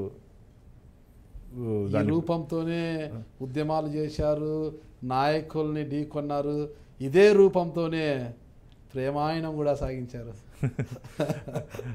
నా క్లాస్మేట్ నా శ్రీమతి అంటే రేఖ, నేను 8th నుంచి క్లాస్మేట్స్. 10thలో కేజెక్స్ కాన్వెంట్లో. నేను చిన్నప్పుడు ఎల్కేజీ నుంచి 7th వరకు ఆదర్శ చదివాను. 8th to 10th కేజెక్స్, intermediate SV junior college, degree SGS arts college, మళ్ళీ ఇంజనీరింగ్కి బెంగళూరుకి వెళ్ళడం జరిగింది. 8th క్లాస్లో నా క్లాస్మేట్ రేఖ. 10thలో స్నో వైట్ అనే ఒక డ్రామా వేయడం జరిగింది. దాంట్లో నేను ప్రిన్సెస్, రేఖ ప్రిన్సెస్, నేను ప్రిన్సు, రేఖ ప్రిన్సెస్గా. సో జీవితంలో అంటే యువరాజు యువరాణి జీవితంలో భగవంతుడు నాకు రేఖనే నా భార్యగా ఇవ్వడం జరిగింది. చాలా 10వ తరగతిలోనే అంటే అప్పుడు డ్రామా వేసాము. 10వ తరగతి తర్వాత నేను ఇష్టపడ్డాను రేఖను అప్పటి నుంచి. అంటే అదైనాక ఇప్పుడు యూత్ అంటే కొద్దిగా ఫాస్ట్ ఉంటారు, 8th 9th 10thలోనే లవ్లో ఉంటారు. అప్పట్లో కొద్దిగా తక్కువే కదా. అంటే లవ్ లేదండి. నేను 10వ తరగతిలో మేమిద్దరు ప్రిన్స్ అండ్ ప్రిన్సెస్గా యాక్ట్ చేసాం కాబట్టి మళ్ళీ కొద్ది రోజుల తర్వాత ఇంటర్మీడియట్ డిగ్రీలో అలాగే కంటిన్యూ అవుతా ఒక ఆలోచన, రేఖనే నా జీవిత భాగస్వామ్యత బాగుంటుంది అనుకున్నాను. ఆ భగవంతుడు అలాగే ఇచ్చాను. అంటే గొడవలు కూడా జరిగేప్పుడు పెద్దలు ఒప్పుకోలేకుండా. ఇంటర్ క్యాస్ట్ మ్యారేజ్ అనుకుంటా మీది? నా ఇంటర్ క్యాస్ట్ మ్యారేజ్. తను మేడం నా భార్య కాపు సామాజిక వర్గం. అప్పుడు గొడవలు జరిగాయి. ఎందుకంటే నేను అప్పుడు విద్యార్థి సంఘ నాయకుడుకున్నా. వారి అత్త రేఖ వాళ్ళ నాన్న అమ్మ డాక్టరు, వాళ్ళ అత్త కూడా తెలుగుదేశంలో ఎమ్మెల్యేగా ఉన్నారు. అప్పుడు కత్తుల శ్యామల. ఓకే, కత్తుల శ్యామల గారు. అప్పుడు కత్తులు తీసుకొచ్చారా ఏంటి మీ దగ్గరికి? అప్పుడు బాగా గొడవలు జరిగాయి. కానీ అప్పుడు ఆ రోజు నా మిత్రులు కూడా పాపం ఇబ్బంది పడ్డారు. మా మిత్రులు కూడా నాకు దీంట్లో అంటే ఇంట్లో అంటే ఈరోజు నేను యువతకి ఒకటే చెప్తున్నా, జీవితంలో మన కాళ్ళ మీద మనం నిలబడిన తర్వాత, మనకంటూ ఒక స్టేటస్ వచ్చిన తర్వాత దయచేసి పెళ్లి చేసుకుని ప్రేమించడం తప్పు కాదు. కానీ ప్రేమ పేరుతో తొందరపడి పెళ్లి చేసుకొని ఇబ్బందులు పడడం మంచిది. ఎందుకంటే దేవుడి ఆశీర్వాదం వల్ల మేము ఈరోజు నిలదొక్కున్నాం. చిన్న వయసులో పెళ్లి చేసుకుని, అంటే అప్పుడు తెలియని వయసు, నాకు 19 yearsకే డిగ్రీలో అవుతానే నేను మ్యారేజ్ చేసుకోవాల్సిన పరిస్థితి. ఎందుకంటే అప్పుడు పరిస్థితుల్లో తప్పలేదు, రేఖని అమెరికాకి తీసుకుపోతున్నారని చెప్పి. ఆవిడ ఏం చేసేవారు అప్పుడు? అంటే ఇంటర్మీడియట్ తర్వాత మీరు ఇంజనీరింగ్ వెళ్ళిపోయారు. రేఖ వచ్చి మెడిసిన్ కోచింగ్ తీసుకుంటుంది. ఇంజనీరింగ్ పెళ్ళైన తర్వాత పోయానండి ఇంజనీరింగ్కి. నేను ఇంజనీరింగ్ చేసిన, రేఖ మెడిసిన్, ఇద్దరు పెళ్ళి గ్రాడ్యుయేషన్ చేసేటప్పుడే మ్యారేజ్. గ్రాడ్యుయేషన్ చేసే డబుల్ డిగ్రీ మీరు చెప్పాలంటే డిగ్రీ కాలేదండి. ఈ వ్యవహారాలు తగులుకొని డిగ్రీ ఫైనల్ ఇయర్ పూర్తి కాలే, ఇంజనీరింగ్ కూడా ఇంకా ఉంది, పూర్తి చేసిన. ఇది కాక నేను MA public administration student, law student కూడా నేను. సో ఇవన్నీ ఉన్నాయి, పూర్తి చేయాలి అన్నీ. ఇంకా కొన్ని డిగ్రీ పూర్తయిందా మీది? డిగ్రీ అదే ఫైనల్ ఇయర్లో పూర్తి కాలేదు. ఫైనల్ ఇయర్లో మేము పెళ్లి చేసుకున్న తర్వాత కొన్ని గొడవలు జరిగాయి. ఇక్కడ ఉంటే బాగుంటుందని చెప్పి బెంగళూరుకి వెళ్ళిపోవడం జరిగింది. ఇంజనీరింగ్ అక్కడ చేయాలి. ఇంజనీరింగ్ పూర్తి చేయకుండా మళ్ళీ వచ్చి ఎంఏ అడ్మినిస్ట్రేషన్ జాయిన్ అయినా, కరస్పాండెన్స్ కోర్సు. అదేంటే లా అంటే నాకు ఇష్టం. సో లా చేరా. ఇవన్నీ ఎక్కడ మీరు లా చేసింది 5 years లానా? 5 years లా పూర్తి కాలేదు. ఇంకా మొన్ననే ఒక ఎగ్జామ్ రాశాను. అన్ని కంప్లీట్ చేస్తాను. ప్రేమాయణం ఒకటే ఫుల్ఫిల్ అయింది, అంతే. అదొకటే. విద్యాపరంగా అన్ని incomplete. Degree incomplete, BTech incomplete. పూర్తి అవుతుందని నమ్మకం ఉంది. ఇంటర్మీడియట్ బేస్ మీద 5 years లా చేరారు, అది కూడా ఇన్కంప్లీట్. నెక్స్ట్ ఇంకోటి చేసి ఎంఏ పబ్లిక్ వాట్ బేస్ అది అంటే అది కరస్పాండెన్స్ అంటే దాదాపు ఇప్పుడు కాదండి, అది 10 సంవత్సరాల ముందు నింది. అది పబ్లిక్ దాంట్లో ఇప్పుడు లేదు అది. కానీ ఇప్పుడు పూర్తి చేసిన, మొన్ననే రాశాను, పూర్తి అవుతుందని నమ్మకం ఉంది. అంటే అది కూడా ఇంటర్మీడియట్ క్వాలిఫికేషన్తోనా? డిగ్రీ ఇంటర్మీడియట్ క్వాలిఫికేషన్తో ఎంఏ పబ్లిక్ అడ్మినిస్ట్రేషన్. ఎంఏ అనేది ఒక పీజీలో వస్తుంది కదా, మళ్ళీ డిగ్రీలో ఉంది. అంటే ఇప్పుడు కాదు, 10 years ముందు ఉందండి ఆ కోర్సు. ఎస్వి యూనివర్సిటీలో ఉన్నింది. డైరెక్ట్ ఇంటర్మీడియట్ తర్వాత మళ్ళీ రాజకీయాలు వచ్చాక తర్వాత, ఎందుకంటే రాజకీయాలు వస్తే సమయం సరిపోదేమనిపిస్తుంది నాకు చదువుకోవాలంటే. కాబట్టి ఇప్పుడు కొద్దిగా నిలదొక్కున్న తర్వాత పూర్తి చేయాలని ఒక ఆలోచన వచ్చింది, పూర్తి చేస్తాను. ఎప్పుడు ప్రపోజ్ చేశారు రేఖ గారికి మీరు? డిగ్రీలో సెకండ్ ఇయరా ఫస్ట్ ఇయరా? ఎప్పుడు? 1990 అంటే ఫస్ట్ ఇయర్లో ప్రపోజ్ చేయడం జరిగింది. అదే చెప్తున్నా, దాదాపు 20 సంవత్సరాల ముందు. ఆమె కూడా ఫస్ట్ ఇయర్ ఉన్నారు అప్పుడు? సేమ్, ఇద్దరు క్లాస్మేట్స్. ఇంటర్మీడియట్ తర్వాత మెడిసిన్ కోచింగ్ వెళ్ళారన్నారు కదా, లేదా? మెడిసిన్ కోరాలో, అదే సారీ నారాయణ కోరా అనుకుంటా నెల్లూరులో, అక్కడ కోరా అక్కడికి వెళ్ళారు. అప్పుడు ప్రపోజ్ చేస్తాం. అంటే ఫోన్లోనా? ఫోన్లోనే. అప్పుడు పువ్వు గ్రీటింగ్ ఏమీ లేదు, ఫోన్లో. అంటే బాగా అప్పుడు అసలు అప్పుడు భానుప్రకాష్కి అదే అప్పుడు భానుప్రకాష్కి ఇప్పుడు భానుప్రకాష్కి అసలు నేనే అనుకునేది. అప్పుడు అంత ధైర్యం ఉంది, ఇప్పుడు అంత ధైర్యం లేదనిపిస్తుంది. అంటే మా అప్పటికి నా గురించి తెలుసు రేఖకి దాదాపు. అప్పుడు కాలేజీకి నేనేం చేసినప్పుడు నాకు కవాసాకి బైక్ ఉన్నిందండి. కవాసాకి బైక్ ఉన్నింది. కేవలం రేఖను చూసేదానికి మాత్రమే మార్నింగ్ హాస్టల్ నుంచి 9కి కాలేజీ పోయే టైంలో ఇక్కడ నేను 6:30కి అట్లా బయలుదేరుతాను. జస్ట్ కాలేజ్ దగ్గర చూసి మళ్ళీ ఆ బైక్లో మళ్ళీ అట్లా రిటర్న్ తిరుపతికి వచ్చేవాడిని. అట్లా దాదాపు ఒక 28 టైమ్స్ నేను డైరీలో డేట్స్ కూడా ఏ రోజుల్లో పోయినా కూడా రాసుకునేవాడిని. అప్పుడు 28 సార్లు చూసి వచ్చాను. జస్ట్ రేఖను చూసేదానికి మాత్రం వెళ్ళేవాడిని. పోయి నెల్లూరుకి వెళ్ళి చూసి మళ్ళీ అంటే తిరిగి వచ్చేవాడిని అంతే. నెల్లూరుకి వెళ్ళి వస్తుంటారా? బైక్లో నెల్లూరుకి వెళ్ళి హాస్టల్ నుంచి కాలేజీ పోయే దారిలో జస్ట్ చూసి వచ్చేసేవాడిని అంతే. మాట్లాడేవారు కాదు. అదే ఈ 28 టైమ్స్ అయినాక మళ్ళీ బర్త్డే వచ్చినాక ప్రపోజ్ చేశాను. అంతకుముందు ఫ్రెండ్సే కదా, మాట్లాడిండొచ్చు కదా వెళ్ళి, ఏమి తప్పేమి. కానీ అప్పుడు పరిస్థితులు వేరే, ఇప్పుడు పరిస్థితులు వేరే. అప్పుడు ఉన్నటువంటి ఫ్రీడమ్ అప్పుడు అమ్మాయిలకి కొద్దిగా మాట్లాడంటే ఆలోచించేవాళ్ళు. చాలా మంచి అమ్మాయి, చాలా ఇంటెలిజెంట్. ఈరోజు కూడా ఎవరిని ఏ వ్యక్తి అన్నా జీవితంలో ముందుకు పోవాలంటే ఖచ్చితంగా వెనకాల స్త్రీ శక్తి అవసరం అంటారు కదా. అట్లా నన్ను ఈరోజు ముందుకు రాజకీయాలు కానీ దేంట్లోనే ముందు వెళ్ళానంటే పాపం రేఖ ఇంట్లో బాగా పూర్తి స్థాయిలో సపోర్ట్ చేస్తుంది. 1990లో అయింది. 91. అప్పుడు degree second year. Degree second year. Okay. Rekha గారైనా డిగ్రీ కంప్లీట్ చేశారా లేదా? రేఖ మెడిసిన్ చేసింది బాగా. అందుకని చెప్తాను, రేఖ మెడిసిన్ మాకు పెళ్ళైన తర్వాత కొన్ని ఇక్కడ ఇబ్బందులు ఇక్కడ వద్దని చెప్పి బెంగళూరుకి వెళ్ళడం జరిగింది. నేను ఇంజనీరింగ్ చేరాను, రేఖ మెడిసిన్ చేరింది. రేఖ ఏమో పూర్తి చేసింది. నేను ఇంజనీరింగ్ పూర్తి చేయలేకుండా మళ్ళీ ఇక్కడ వచ్చి కొద్దిగా వ్యాపారంలో పెట్టి అనేక ఇబ్బందులు జీవితంలో అదే చెప్తున్నా కదా, మా తల్లిదండ్రులు ఇచ్చిన ఆస్తులు కూడా పోగొట్టుకున్నా నేను. ఎందుకంటే మళ్ళీ ఏ చెడ్డ అలవాట్లేదండి నాకు. స్మోక్ చేయను, డ్రింక్ చేయను. రేఖా గారికి ఇష్టం లేదని అంటే స్వతంగా మీకే డ్రింక్ చేయాలి లేదు, నాకు చిన్నప్పటి నుంచి అది ఎందుకో దాని మీద ఆలోచన లేదు, వ్యామోహం లేదు. అంటే ఒకటి తాగేవాడంతా చెడ్డోడు కాదండి, తాగనోడంతా మంచోడు కాదండి. నేను చెప్తున్నా. ఇప్పుడు మీరు మంచోళ్ళ చెడ్డోళ్ళ అది ప్రజలు నిర్ణయించాలి, మీరు నిర్ణయించాలి. కాబట్టి ఎందుకు ఆలోచన అంటే దురలవాట్లు చేసుకోకూడదని చెప్పి. అంటే దురలవాట్లో అదొక అలవాటు కదండి. తాగుడు కానీ, జూదం కానీ, ఈ సిగరెట్ తాగడం ఇవన్నీ మంచి అలవాట్లు కాదని చెప్పి ఆ ధోరణిలోనే పోతున్నా. నాకైతే సంతోషం, ఎందుకంటే వీళ్ళంత వరకు తాగకూడదు అంటారు. ఇప్పుడు అమ్మాయిలకి అంతా స్టైల్గా ఇట్లా సిగరెట్ తాగేవాళ్ళు, మందు కొట్టే వాళ్ళని ఎక్కువ ఇష్టపడుతుంటారంట కదా. మన భారతీయ సాంప్రదాయాన్ని గుర్తుపెట్టుకోవాల్సిన అవసరం ఉంది నేటి యువత. ఈరోజు ఏం జరుగుతుందంటే వెస్ట్రన్ కల్చర్కి అలవాటు పడిపోయి ఈరోజు విదేశీయులు మొత్తం భారతదేశం వైపు చూస్తున్నారు. మన కట్టు, మన బొట్టు, మన జుట్టు, మన సాంప్రదాయాలు, మన ఉమ్మడి కుటుంబాలు ఇవన్నీ చూసి భారతదేశం వైపు ఆకర్షితులు అవుతుంటే ఇక్కడ యువత కొందరు తెలియని తనంతో, అమాయకత్వంతో వెస్ట్రన్ కల్చర్కి అలవాటు పడిపోతున్నారు. అది మంచిది కాదండి. సార్ మన పూర్వీకులు మనకి ఇచ్చినట్లు వారసత్వ సంపద ఏమిటి? మన సంస్కృతిని కాపాడుకొని ముందుకు పోవాల్సిన అవసరం ఉంది. భారతీయ సంస్కృతి అంటేనే ఈరోజు ప్రపంచం అంతా ఆదరిస్తూ ఉంది. ఈరోజు మనం ఆదర్శంగా తీసుకోవాల్సింది వెస్ట్రన్ కల్చర్ కాదండి. 23 సంవత్సరాల వయసులో ఉరితాన్ని ముద్దు పెట్టుకొని ఉరికమ్మ ఎక్కినటువంటి భగత్ సింగ్ని ఆదర్శంగా తీసుకోవాలి. ఝాన్సీ లక్ష్మీబాయిని ఆదర్శంగా తీసుకోవాలి. వివేకానంద స్వామిని ఆదర్శంగా తీసుకోవాలి. సుభాష్ చంద్రబోస్ని ఆదర్శంగా తీసుకోవాలి. ఇలాంటి వ్యక్తులను ఆదర్శంగా తీసుకుంటే జీవితంలో ముందుకు పోతాయి. ఎందుకంటే దేశం కోసం మనం అంటే ప్రకాష్ గారిని ఆదర్శంగా తీసుకుంటే ముందుకు పోలేరంటారా? మనం ఆ స్థాయికి ఎదగలేదండి ఇంకా. మన ఆ స్థాయికి ఎదగలేదు. మన ఇలాంటి వ్యక్తులను ఆదర్శంగా తీసుకుంటే ఎందుకు చెప్తున్నానంటే ఈరోజు అలాంటి మహానుభావులు ఆదర్శంగా తీసుకుంటే ఖచ్చితంగా మంచి జరుగుతుందండి. అంటే స్వార్థం ఈరోజు ఈ కాలం అయిపోయిందంటే నేను బాగుంటే చాలు, నా కుటుంబం బాగుంటే చాలు అనుకున్నట్టు ఈ రోజుల్లో సమాజం బాగుండాలి, సమాజం బాగుంటేనే దేశం బాగుంటుందని చెప్పి ఆలోచించినట్టు వ్యక్తులు వీళ్ళంతా. కాబట్టి వీళ్ళ ఆలోచనతో కానీ మనం కానీ ముందుకు పోతే దేశానికి ఉపయోగం జరుగుతుంది. పుట్టినామా, తిన్నామా, పడుకున్నామా, చనిపోయినామా కాదండి.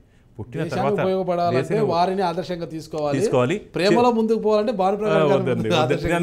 అందుకే చెప్తున్నా, ప్రేమికులు దయచేసి మీ సొంత కాళ్ళ మీద నిలబడినప్పుడే పెద్దలను ఒప్పించి పెళ్లి చేసుకోండి. పెద్దలను నొప్పించి చేసుకోవద్దండి. ఎందుకంటే పెద్దలకి వ్యతిరేకం ఏం ఆ రోజు వాళ్ళ ఇంట్లో వాళ్ళకి ఇష్టం లేదు, మా ఇంట్లో వాళ్ళకి ఇష్టం లేదు, వాళ్ళు నొప్పించి చేసుకున్నాం. అది మంచిది కాదు. మేము దేవాలయంలో పెళ్లి చేసుకునేసి నా ఫ్రెండ్ ఇంటికి వెళ్ళిపోయాం. ఎవరు రాలేదు చెప్పకుండా పెళ్ళి. ఎందుకంటే రేఖ అమెరికాకి వెళ్ళిపోతా ఉంది అని చెప్పి ఒక అమెరికాకి తీసుకుని వెళ్ళిపోతున్నారు కాబట్టి నేను ఇంకా తప్పనిసరి పరిస్థితి పెళ్లి చేసుకున్నా. అదే ఆ రోజు చెప్తాను కదా, ఆవేశంగా తీసుకున్నట్టు నిర్ణయాలు మంచిది కాదు. ఆ రోజు వాళ్ళ పెద్దలు ఈ రోజు కూడా బాధపడుతుంది రేఖ, అరే మా అమ్మ బాధపడింది, మా అమ్మ కన్నీళ్ళు పెట్టుకుంది, కానీ ఈరోజు వాళ్ళందరూ సంతోషంగా ఉండేటట్టు నేను చేయగలిగిన రేఖని. అన్ని విషయాల్లో ఎక్కడ ఇబ్బంది లేకుండా చూసుకుంటున్నా. 2 పిల్లలు ఇచ్చారు, బాబుని పాపని, సంతోషంగా ఉన్నారు ఈరోజు. అందరికీ అలాగ వస్తుందని కదండి. ఈ మధ్య మీరు కానీ చూసారంటే చాలామంది వివాహాలు పెళ్లి చేసుకున్న నెలల్లోనే రోజుల్లోనే విడిపోతున్నారు అవగాహన లేకుండా. కాబట్టి అది మంచిది కాదు అని చెప్పి నేను చెప్తున్నాను. ఓకేనండి భానుప్రకాష్ గారు, మీ కుటుంబ నేపథ్యం ఒకసారి మా ఐడ్రీమ్ మీడియా ప్రేక్షకుల కోసం చెప్తారా? మా నాన్నగారు గుడిపల్లి రామకృష్ణారెడ్డి, మాదొచ్చి ఇక్కడ దామల చెరువు దగ్గర గుడిపల్లి అని చిన్న గ్రామం. అక్కడ మామిడి పళ్ళకు పెట్టింది పేరు దామాల చెరువు. దామల చెరువు పక్కన గుడిపల్లి అని చాలా బాగుండేది చిన్నప్పుడు. మా గుడిపల్లికి పోవాలంటే ఏరు దాటిపోవాలి. అప్పుడు ఆ ఏట్లో నాకు బాగా గుర్తు, చిన్నప్పుడు నడుస్తూ ఉంటే ఏట్లో నీళ్ళు పోతూ ఉండేవి, చిన్న చిన్న చేపలు పోతూ ఉండేది, కాలుతో తంతే చేపలొట్టి ఈ పక్క పడేది, దాన్ని ఎత్తుకొని మళ్ళీ నీళ్ళలో వదిలేవాళ్ళం. చిన్నటి గుర్తులు అయితే ఇప్పుడు రావు. మళ్ళీ మామిడి తోటలు ఉండేటివి మాకు, కొబ్బరి తోటలు ఉండేటివి. మా అమ్మగారు అరుణ సదుం దగ్గర ఉంటారు వాళ్ళు, స్వగ్రామం సదుం. నాకు వచ్చి 2 అక్కలు, శ్రీలత, శ్రీదేవి అని. నాతో పాటు నేను ట్విన్స్ అండి. నేను భారతి అని ట్విన్స్. Bharati twin sister. అంటే నాకు భారతికి 10 నిమిషాలు డిఫరెన్స్. భారతి అయిన తర్వాత నేను పుట్టాను, ట్విన్స్ నేను. ఇంకోటి అంతే అంతే. కాబట్టి మా కుటుంబ నేపథ్యం ఇది. నేను పుట్టింది పెరిగిందంటే తిరుపతిలోనే. సెప్టెంబర్ 27, 1971 తిరుపతిలో పుట్టడం జరిగింది. అదే చెప్తున్నా కదా, తిరుపతిలో ఈ క్షేత్రంలో పుట్టడమే నేను చేసుకున్నట్టు అదృష్టంగా భావిస్తున్నా. ఎందుకంటే చాలామంది జీవితంలో ఒకసారి తిరుపతికి రావాలనుకుంటారు స్వామివారి దర్శనం కోసం. అలాంటి క్షేత్రంలో తిరుపతిలోనే పుట్టడం భగవంతుడి ఇచ్చిన అదృష్టం. అక్కలు ఏం చేస్తున్నారు, బావలు ఏం చేస్తున్నారు? మా పెద్ద బావ వచ్చి సురేందర్ రెడ్డి గారు హంస గ్రాండెస్లో డైరెక్టర్గా ఉన్నారు. చీమకుర్తి దగ్గర బ్లాక్ గ్యాలక్సీ దాని మీద. మా రెండో బావ గారు చెంగల్ రెడ్డి గారు, వారు వచ్చి ఆర్టీసీ రీజనల్ మేనేజర్ కడప. మా మూడో బావ లోకనాథ్ రెడ్డి గారు, వారు వచ్చి ఐబీఎంలో జనరల్ మేనేజర్గా ఉన్నారు. అందరూ చాలా సంతోషంగా ఉన్నారు. అక్కలంతా హౌస్ వైఫే, అందరూ హౌస్ వైఫే. వాళ్ళు ఎంత ప్రేమగా చూసుకుంటారంటే అంత ప్రేమగా చూసుకుంటారు. నాతో పాటు మా ఫ్రెండ్స్ వచ్చినప్పుడు అసలు బాను పొరవాటి నుంచి వెళ్ళేటప్పుడు విజయవాడ ఒంగోలు ఉంటారు పెద్దక్క, పోతే బలవంతా ఎంతమంది పోయినా సరే భోజనం పెట్టి మళ్ళీ పార్సల్ కట్టించి పంపిస్తారు. మా రెండో అక్కడికి శ్రీదేవి కానీ, బెంగళూరుకి పోతే భారతి కానీ, ఎక్కడికి ఇంటికి పోయినామంటే నేను ఒకటే కాకుండా నా ఫ్రెండ్స్ ఎంతమంది పోయినా అంతమందికి ఇష్టంగా వడ్డిస్తుంటారు. కాబట్టి దేవుడిచ్చినటువంటి మంచి సంపద. ఎందుకంటే కుటుంబ వాతావరణం కూడా బాగుండాలండి. కుటుంబంలో ఎక్కడ ఇబ్బందులున్న ఈరోజు ఆస్తుల కోసం కొట్లాడుకున్నటువంటి ఈ రోజుల్లో, నిన్నగానే పేపర్గా మీరే చదివితే ఎయిర్పోర్ట్లో ప్రమాదం జరిగిందండి. తల్లికి కొరువు పెట్టే దగ్గర 10 లక్షలు ఎక్స్గ్రేస్ ఇచ్చారు. ఆ 10 లక్షలు ఇస్తే నేను కొరువు పెడతాను అన్నాడు ఆ అబ్బాయి. ఎవరో టీచర్ 10 మందికి విద్యాబోధనలు చెప్పి మంచి మాటలు చెప్పాల్సిన టీచరు నిన్న జరిగినటువంటి ఇన్సిడెంట్ తల్లికి ఎయిర్పోర్ట్ దగ్గర తల్లికి కొరువు పెట్టే టైంలో నాకు ఆస్తి పంచండి, ఆ 10 లక్షలు నాకు వాటా ఇవ్వండి అని మళ్ళీ మాట్లాడతామంటే లేదని అలిగి వెళ్ళిపోయాడు. ఏం జీవితం అండి అది. అదే ఈరోజు ఇంకో పేపర్లో బోర్లో పడి ఉన్నటువంటి చిన్నారి, ఒక 6 సంవత్సరాల చిన్నారి బోర్లో పడిపోయి చనిపోతే ఆ చిన్నారి పెట్టుకుంటుంటే పెంచుకున్నట్టు కుక్క, దాని పేరు చిన్న అంట. ఆ అమ్మాయి బోర్లో పడిపోయి 3 రోజులు బోరు పక్కనే ఉండిందంట. చనిపోయిన తర్వాత ఆ అమ్మాయిని పూడ్చిన తర్వాత అక్కడే ఏడుస్తూ దాన్ని లోడుతూ దాని చుట్టూ ఇప్పుడు కూడా తిరుగుతుందంటే కుక్కకున్న విశ్వాసం ఈరోజు మనుషులకు లేదండి. మనకి జన్మనిచ్చి పెంచినట్టు తల్లిని ఈ పట్ల ఇట్లా వ్యవహరించడం చాలా బాధాకరమైన విషయం. ఈరోజు సాక్షాత్ వెంకటేశ్వర స్వామికి ఎంత గౌరవం ఇచ్చి ఎంత ప్రేమ ముక్కుంటామో, తల్లిదండ్రులకి గౌరవం ఇచ్చి వారిని కంట్లో నీళ్ళు రాకుండా చూసుకుంటే ఖచ్చితంగా చాలండి జీవితానికి. ఏం అవసరం, వారికి ఏం ఆస్తులు అంతస్తులు ఇవ్వాల్సిన అవసరం లేదు. వాళ్ళు బాధపడకుండా, ఎందుకంటే ఎన్ని కష్టాలున్నా ఎన్ని నష్టాలున్నా తల్లి కానీ తండ్రి కానీ కొడుకులు పిల్లల గురించే ఆలోచిస్తారు, వాళ్ళ కూతుర్ల గురించే. కానీ ఈ జనరేషను ఇది మర్చిపోతున్నారండి చాలామంది. అంటే నేను చెప్తున్నా, నా దగ్గర చాలామంది వస్తుంటారు పాము, కొందరు అంటే కంట్లో నీళ్ళు పెట్టుకుంటారు, బాబు ఇబ్బంది ఉన్నాయన అబ్బాయికి చెప్పని. అంటే మనసు మార్పు రావాల్సిన అవసరం ఉంది. నేటి యువత మారాల్సిన అవసరం ఉంది. మనకు పుట్టినటువంటి గడ్డ ఎలాంటిది, శ్రీరామచంద్రుడు వెళ్ళినటువంటి భూమి ఇది. అలాంటి దీని మీద ఈరోజు కూడా మనం అర్థం చేసుకోకుండా కొందరు తల్లిదండ్రుల పట్ల నిర్లక్ష్యం వహిస్తాం. అసలు అనాథ శరణాలయం అనేది ఉండకూడదని నేను అనుకుంటున్నాను అండి. నాకు ఎందుకంటే ఈరోజు టీటీడీ ఆధ్వర్యంలో బాలమందిరం ఒకటి ఉంది. అనాథ పిల్లలు అక్కడ చదువుకుంటారు తల్లిదండ్రులు లేని వాళ్ళు. నేను ధర్మకర్తల మండలి సభ్యులైన తర్వాత పిల్లలతో పోయి పడుకున్నాను ఒకరోజు. పడుకుంటే అడిగాను, మీకైనా కోరికలు ఉన్నాయమ్మా అన్న పిల్లల్ని. ఏం లేదా అన్నారు. సరే 9 పైన హాస్టల్ వాడని తెలిపిన తర్వాత ఆయన వాళ్ళతో పడుకునే కదా ఒక్కొక్కరు లేశారు. సార్ మాకు న్యూస్ పేపర్ కావాలి, యోగా టీచర్ కావాలి, క్రికెట్ కిట్ కావాలి, ఇంగ్లీష్ నేర్చుకోవాలి మేము అన్నీ అడిగారు. దాదాపు 11 ఐటమ్స్ అన్నీ నోట్ చేసుకున్నాం. ఇమీడియట్గా నెక్స్ట్ డే ఈఓ గారి దగ్గరికి వెళ్ళాం. సార్ అనాథ పిల్లల వాళ్ళు హెడ్ ఆఫ్ ది ఇన్స్టిట్యూషన్గా ఈఓగా తల్లి అయినా తండ్రి అయినా మీరే, కాబట్టి వాళ్ళకి చేయాల్సిన బాధ్యత మీ మీద ఉంది అని చెప్పా. వెంటనే నాతో పాటు రావడం జరిగింది. వెళ్ళి పిల్లలతో మాట్లాడి 11 వాళ్ళు ఏమేమి అడిగారు అన్నీ ఈవో ద్వారా ఇప్పించేసాను. అప్పటి నుంచి వాళ్ళు నన్ను బాబాయ్ అని పిలుస్తారు. బాబాయ్ ఎక్కడ కనబడితే ఎంత సంతోషం అంటే నాకు. ఈ మధ్య ఎక్కడ రోడ్లో పోతా ఉంటే కూడా వాళ్ళు స్కూల్ నుంచి వెనకాల హాస్టల్ నుంచి వెనకాల నడిచేలా రోడ్లో నేను కార్లో పోతుంటే బాబాయ్ అంటున్నారు. దిగితే అసలు మొత్తం గుంపు పిల్లలందరూ దగ్గరికి వచ్చారండి. ఎంత సంతోషం ఉందంటే మనసుకి చాలు. ఎందుకంటే వాళ్ళ చిన్న కోరికలు అండి అవన్నీ. 2700 కోట్లు మేము వార్షిక ఆదాయం ఉన్నటువంటి మాకు చిన్నవి.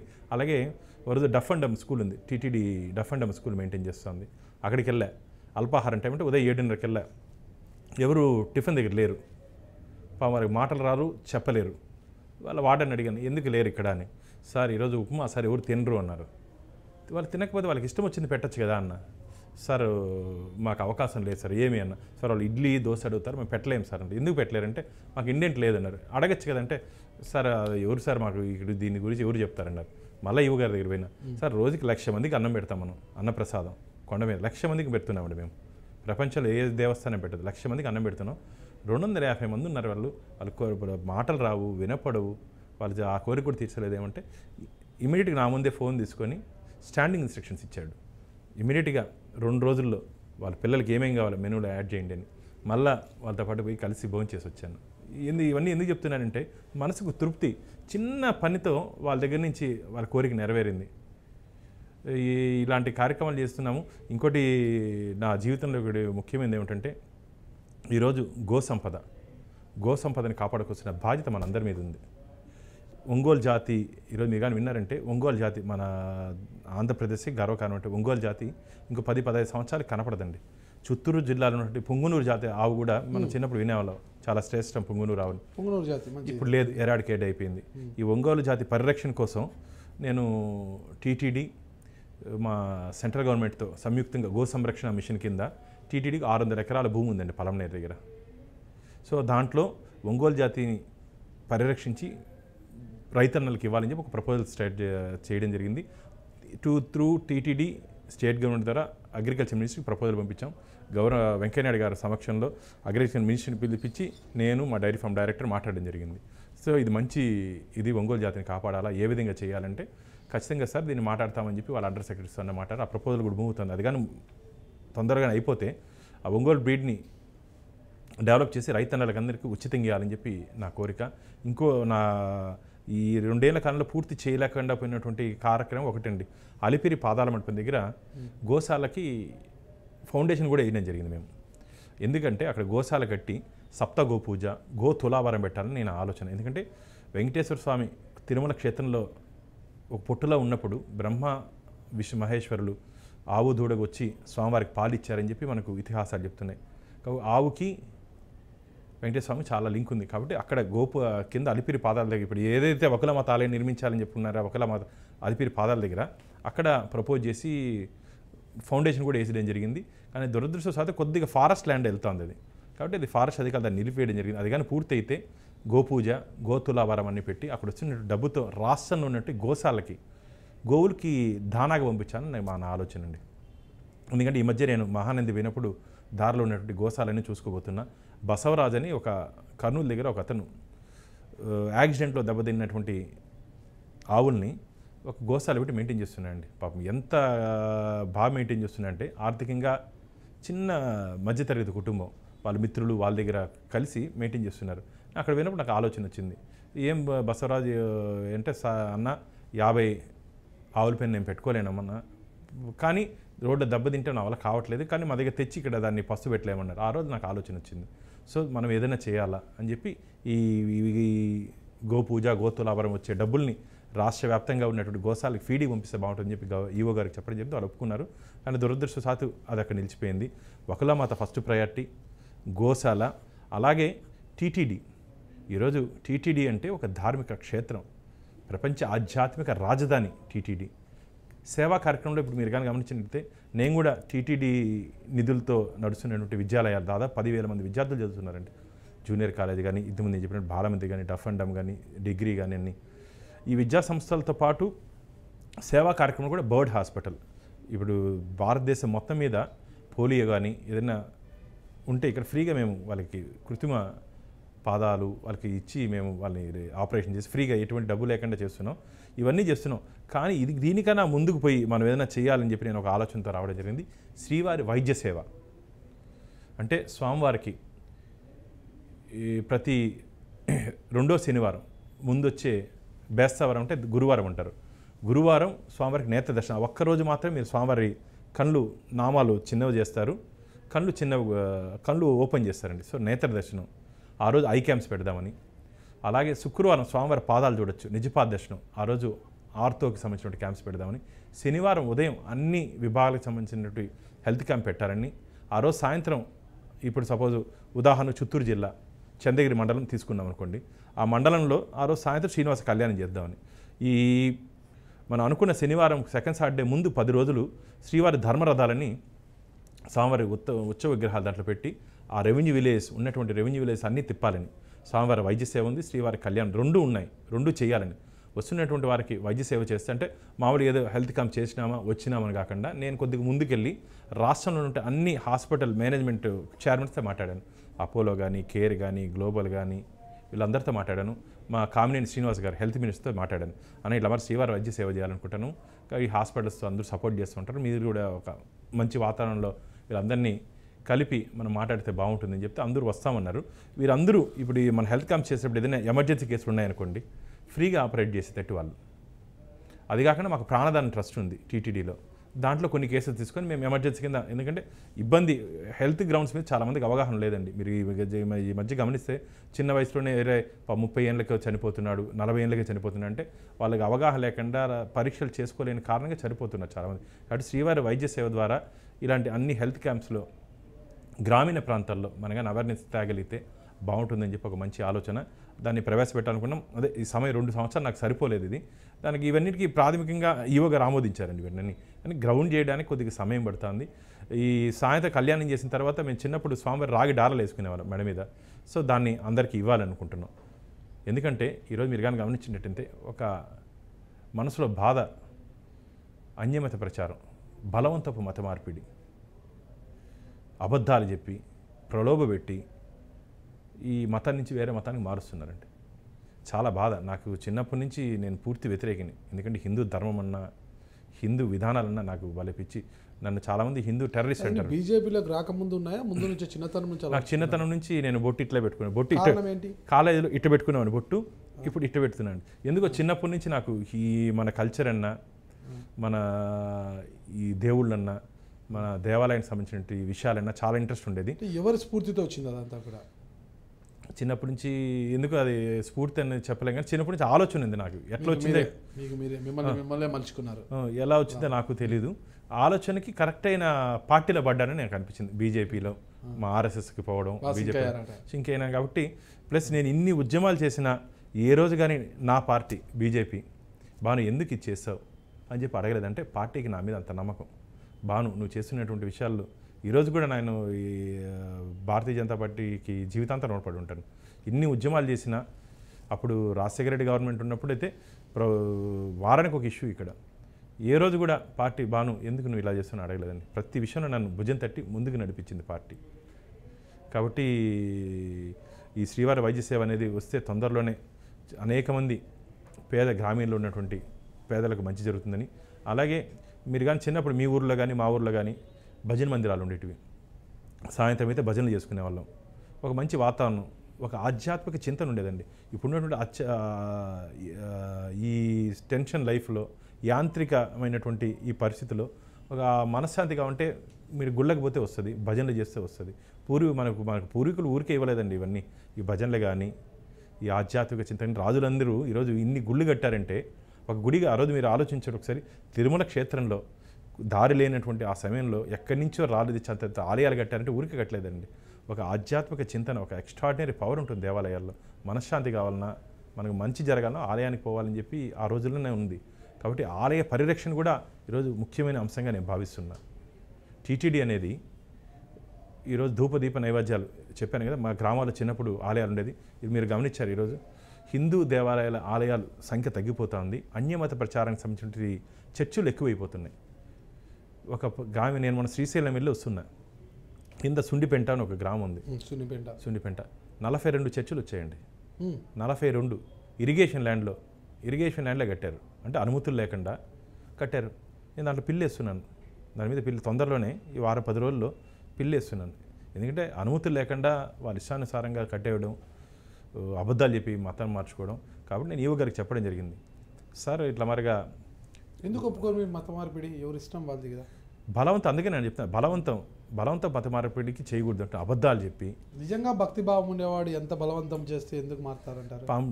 ఈరోజు గ్రామీణ ప్రాంతాలు మీరు గమనించినట్టయితే అమాయకులండి పాపం, వాళ్ళు వచ్చి ఏదో ఒకటి ప్రలోభ పెట్టి మతం మారుస్తున్నారు. ఆ ప్రలోభాలకి లోను కాకుండా ఉండేటువంటి మానసిక స్థైర్యం ఇప్పుడు మన వాళ్ళకి తగ్గిపోతుందని నేను భావిస్తున్నాను.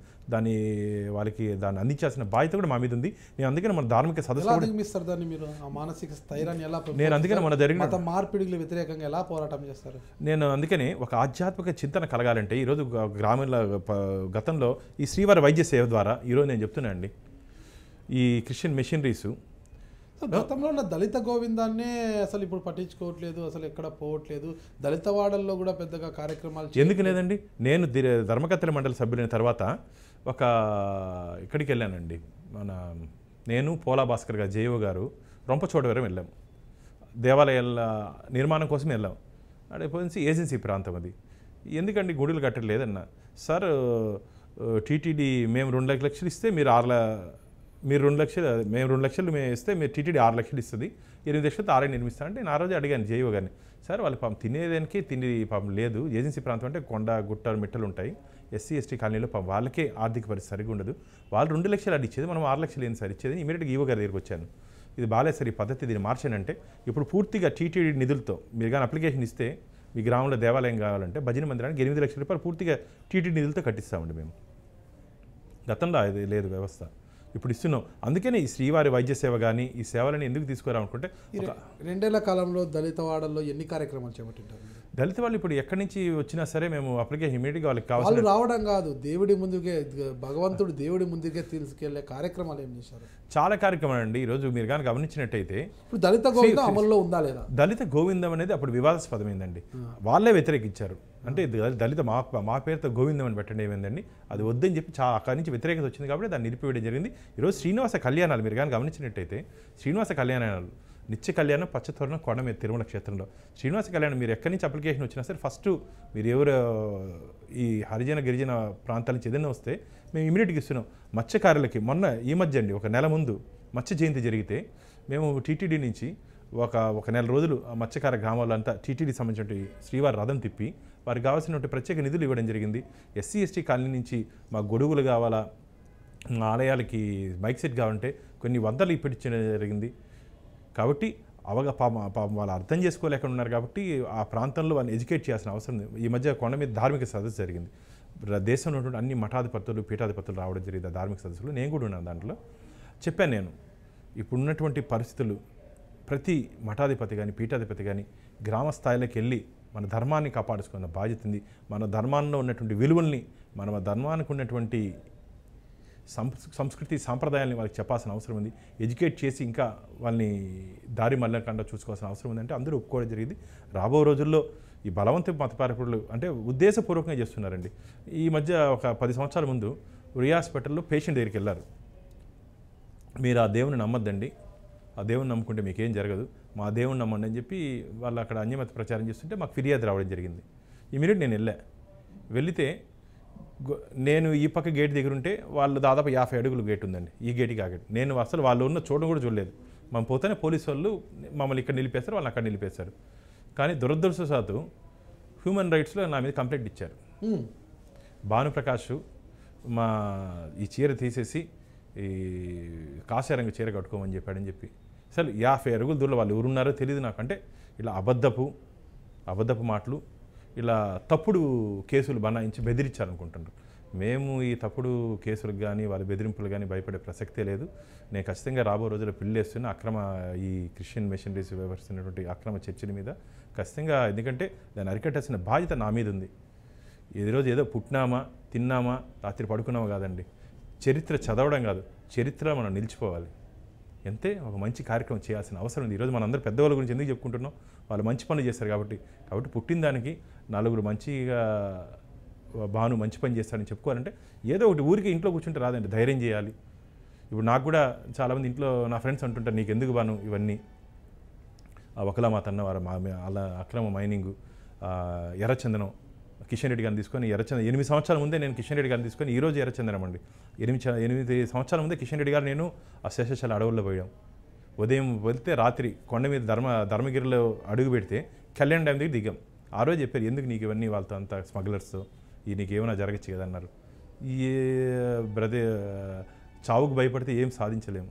కాబట్టి జీవితంలో దేవుడు ఉన్నాడు. నాకు వెంకటేశ్వర నాకు ఇప్పుడు కూడా నమ్మకం, ఒక షీల్డ్ మారిగా, ఒక కవచంలాగా నన్ను కాపాడుతున్నాను అని చెప్పి నేను భావిస్తాను. ఎందుకంటే భారతీయ జనతా పార్టీ తిరుపతిలో మేమంతా అప్పుడు నేను, సామజీ శ్రీనివాసు, వరప్రసాద్, అజయ్, మోహన్, మేమంతా ఉన్నాం. చిన్న బ్యాచే. అప్పుడు అపోజిషన్ కూడా వాళ్ళు 100 వేలలో ఉండేవాళ్ళు, మేము చిన్న సంఖ్యలో ఉన్నాం. కానీ మేము తక్కువైనా సరే ఒక్కొక్క భారతీయ జనతా పార్టీ కార్యకర్త 100 మంది సైనికులతో సమానం. అంత ధైర్యం ఉండేది మా కార్యకర్తలకి. ఎర్రచందన స్మగ్లింగ్ అడ్డుకోవడానికి వెళ్ళారు, చూడడానికి వెళ్ళారు? ఆ రోజే మేము చూడడానికి వెళ్ళామండి. ఆ రోజు స్మగ్లింగ్ చేస్తారని. అలాంటి చెట్లు పరిస్థితి ఎలా ఉంది శేషాచల అటవీ ప్రాంతంలో? అప్పటికే 50% ఎగిరిపోయి. ఆ రోజే మేము రాష్ట్ర ప్రభుత్వానికి చెప్పడం జరిగింది, కిషన్ రెడ్డి గారు, మేము ముఖ్యమంత్రి గారికి చెప్పడం జరిగింది. కానీ గత ప్రభుత్వాలు కన్ను మూసుకున్న కారణంగా శేషాచలం అంటే సాక్షాత్తు శ్రీమన్నారాయణ అంటే వెంకటేశ్వర స్వామి సంచరించినటువంటి ప్రాంతం. 7 కొండలు, నీలాద్రి, వెంకటాద్రి, శేషాద్రి, వృషభాద్రి, అంజనాద్రి, ఇలా 7 కొండలండి, పవిత్ర క్షేత్రాలు. మీరు కానీ ఏరియల్ వ్యూలో కానీ తిరుమల క్షేత్రం కానీ చూస్తే తిరుమల క్షేత్రం సర్ప ఆకారంలో ఉంటుంది, తోక అహోబిలంలో ఉంటుందని చెప్పి మనకు చెప్తారు.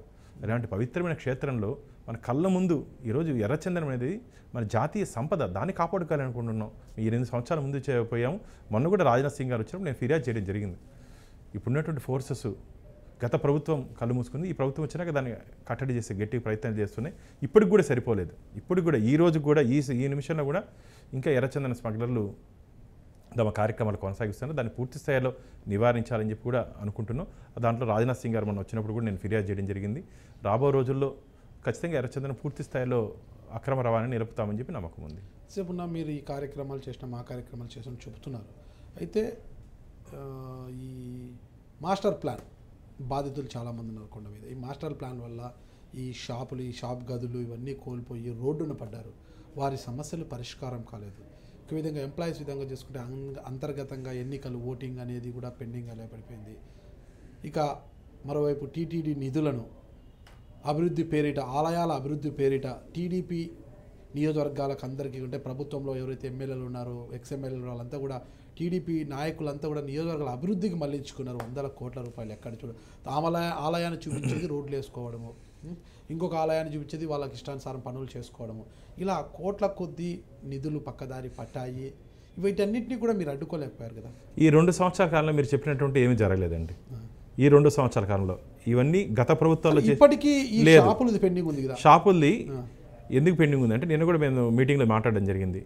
షాపులు లైసెన్సులు పునరుద్ధరించేటప్పుడు వాళ్ళు చనిపోయిన తర్వాత వాళ్ళ వారసులకి అది వెళ్ళే పద్ధతిలో కొన్ని లీగల్ ప్రాబ్లమ్స్ ఉన్నాయి. అలాంటి పెండింగ్ ఉన్నాయి. కానీ అది కూడా నేను ఈవో గారికి చెప్పడం జరిగింది. ఎవరెవరికి లీగల్గా హైయర్స్ కరెక్ట్గా ఉందో వాళ్ళని అప్రూవల్ ఇచ్చేయమని చెప్పాం. అది ఇచ్చేస్తున్నారు. అంతేకాకుండా మీరు ఇంకోటి అడిగారు, షాపులది ఎన్నికల ఓటింగ్, అంతర్గత ఓటింగ్. ఈరోజు నేను అదృష్టవశాత్తు అపీల్స్లో ఉన్నానండి. ఎందుకంటే అపీల్స్ కమిటీ అనేది ఉంది మాకు. బోర్డు మెంబర్స్ ఒక్కొక్కరు ఒక్కొక్క కమిటీలో ఉండొచ్చు. అపీల్స్లో ఉన్నా, నేను డీపీపీలో ఉన్నా. అపీల్స్ ఉద్యోగాల్లో రిమూవ్డ్ ఫ్రమ్ ద సర్వీస్ వాళ్ళకి పనిష్మెంట్ ఉండేటువంటి మా దృష్టికి వస్తాయి. నేను, ఎండోమెంట్ కమిషనర్ రమణ గారు, 3 మెంబర్స్, దాదాపు 4 రిమూవ్ ఫ్రమ్ ద సర్వీసెస్ వాళ్ళు కూడా నేను ఉద్యోగం కన్విన్స్ చేసి తీయించాను. ఎందుకంటే తెలుసో తెలియక తప్పు చేశారు వాళ్ళు. దానికి దీనికి 330 రూపాయలు తీశారని చెప్పి ఉద్యోగాన్ని తొలగించారు. ఎస్, అక్కడ డబ్బు తీసిన తప్పు, తీయకూడదు. నేను దాన్ని సమర్థించట్లేదు. నేను అదే చెప్పాను కమిషనర్కి, మేడం వాళ్ళు డబ్బు తీయడం తప్పు, కానీ ఈరోజు వాళ్ళ పరిస్థితి రోజుకి 50 రూపాయలకి 100 రూపాయలకి బయటపోయి పని చేసుకుంటున్నారు. చాలా బాధగా ఉంది. ఎస్, భవిష్యత్తులో వాళ్ళని తిరుమలలో పోస్టింగ్ లేకుండా లూప్ లైన్లో పోస్టింగ్ ఇద్దామని చెప్పి 330 రూపాయలు తీశారని చెప్పి 180 రూపాయలు తీశారని చెప్పి ఉద్యోగాన్ని తొలగించి అంతా సీరియస్గా ఉంటుందండి మా టీటీడీలో పనిష్మెంట్స్. వాళ్ళు తిరిగి ఉద్యోగంలో చేస్తారు. నేను విజయవాడ విజిట్కి వెళ్ళినప్పుడు, కళ్యాణమండపాలకి వెళ్ళినప్పుడు ఇద్దరు ఆ లేడీస్ వచ్చారు, దండం పెట్టారు, సార్ మాకు మా పిల్లలు మేమంతా ఇప్పుడు బాగా తృప్తిగా ఆనందింటున్నాం. ఎంత సంతోషంగా ఉందంటే వారు తెలుసో తెలియకో తప్పు చేశారు. ఈరోజు నేను అపీల్స్లో ఉన్న కారణంగా తిరిగి ఈరోజు ఉద్యోగ సంఘాలు మా యూనియన్ నాయకులు గారు మీకు అడిగితే బాను అపీల్స్లో బాగా చేస్తామని చెప్తున్నారు. అలాగే మీరు చెప్పారు ఇష్టానుసారంగా టీటీడీ నిధులు ఖర్చు పెడుతున్నామని. నేను ధర్మకర్తల మండలి సభ్యులైన తర్వాత గట్టిగా చెప్పాను ఈవో గారికి, సార్ దాదాపు 274 కళ్యాణ మండపాలు ఉన్నాయి మనకు, దాంట్లో ఇప్పుడు కూడా సరిగ్గా కళ్యాణాలు జరగకుండా టీటీడీ ఆదాయం గండు పడుతుందంటే దాని మీద ఒక కమిటీ వేశారు. ఆ కమిటీలో నేను కూడా సభ్యులుగా ఉండి కమిటీ రిపోర్ట్ ఇచ్చాం, టీటీడీ ఇంకెక్కడ ఇష్టానుసారంగా కళ్యాణ మండపాలు నిర్మించేదానికి అవకాశం లేదు అని.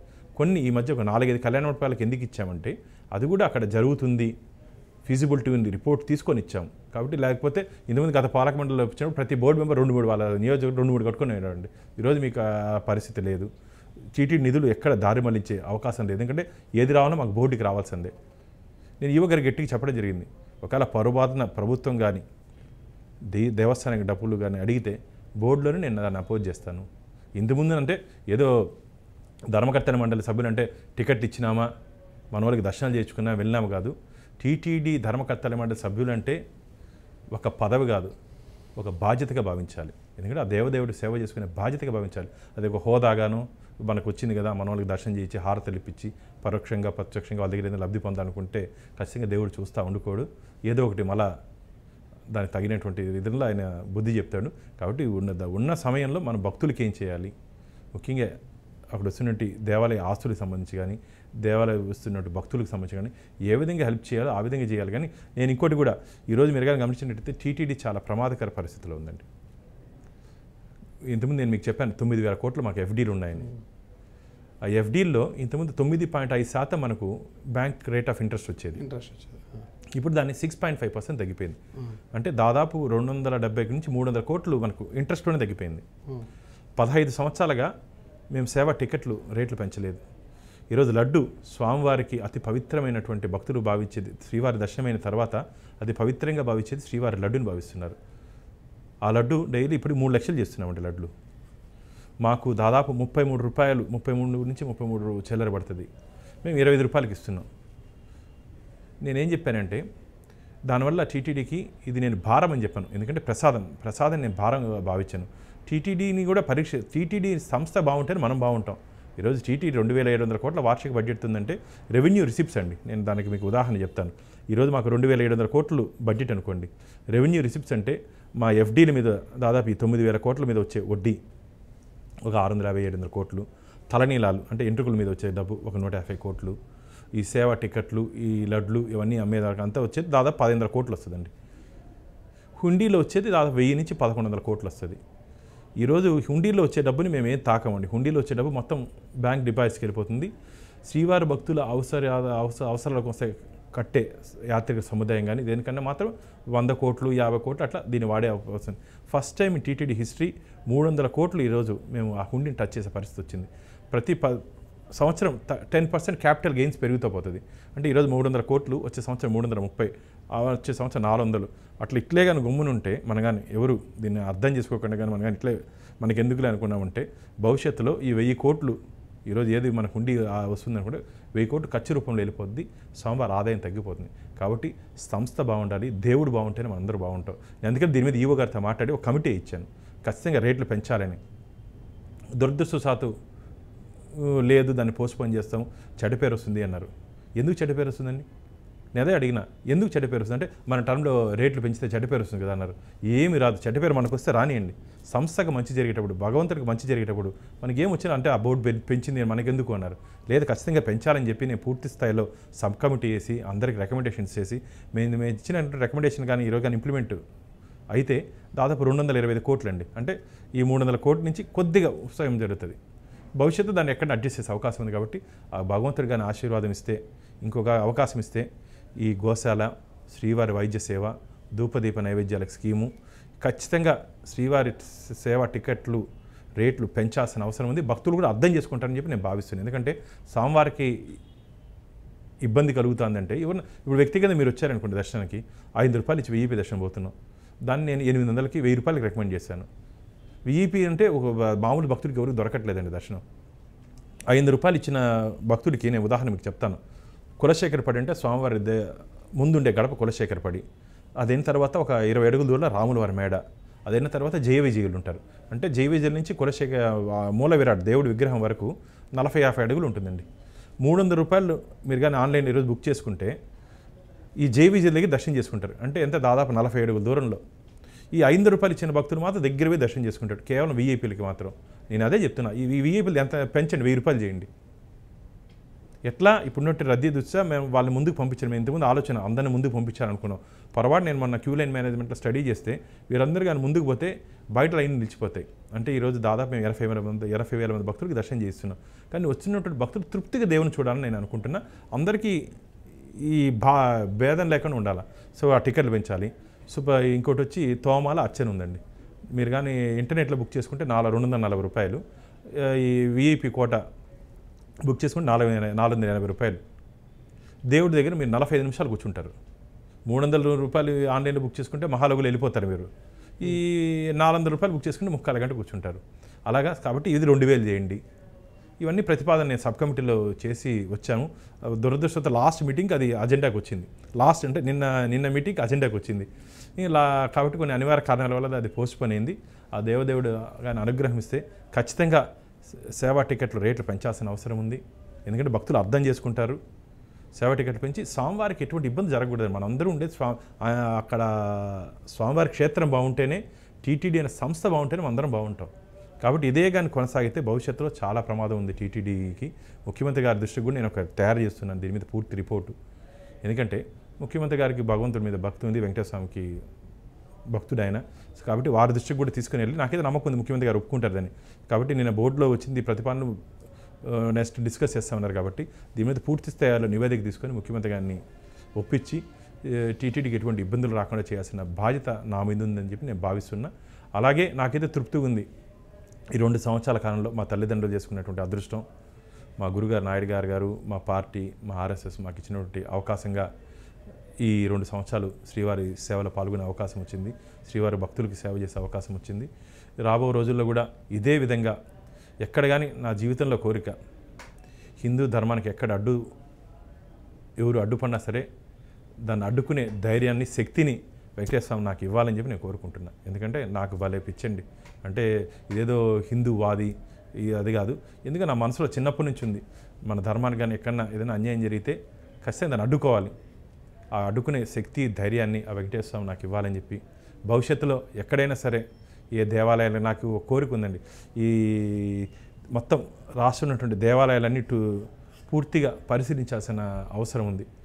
ఎందుకంటే మన పూర్వీకులు మనకి ఇచ్చినటువంటి వారసత్వ సంపద ఆలయాలు, దేవాలయాలు, విద్యాలయాలు, అంటే ఎడ్యుకేషన్ ఇన్స్టిట్యూట్స్, టెంపుల్స్ మనం కానీ కాపాడగలిగితే చాలా బాగుంటుంది.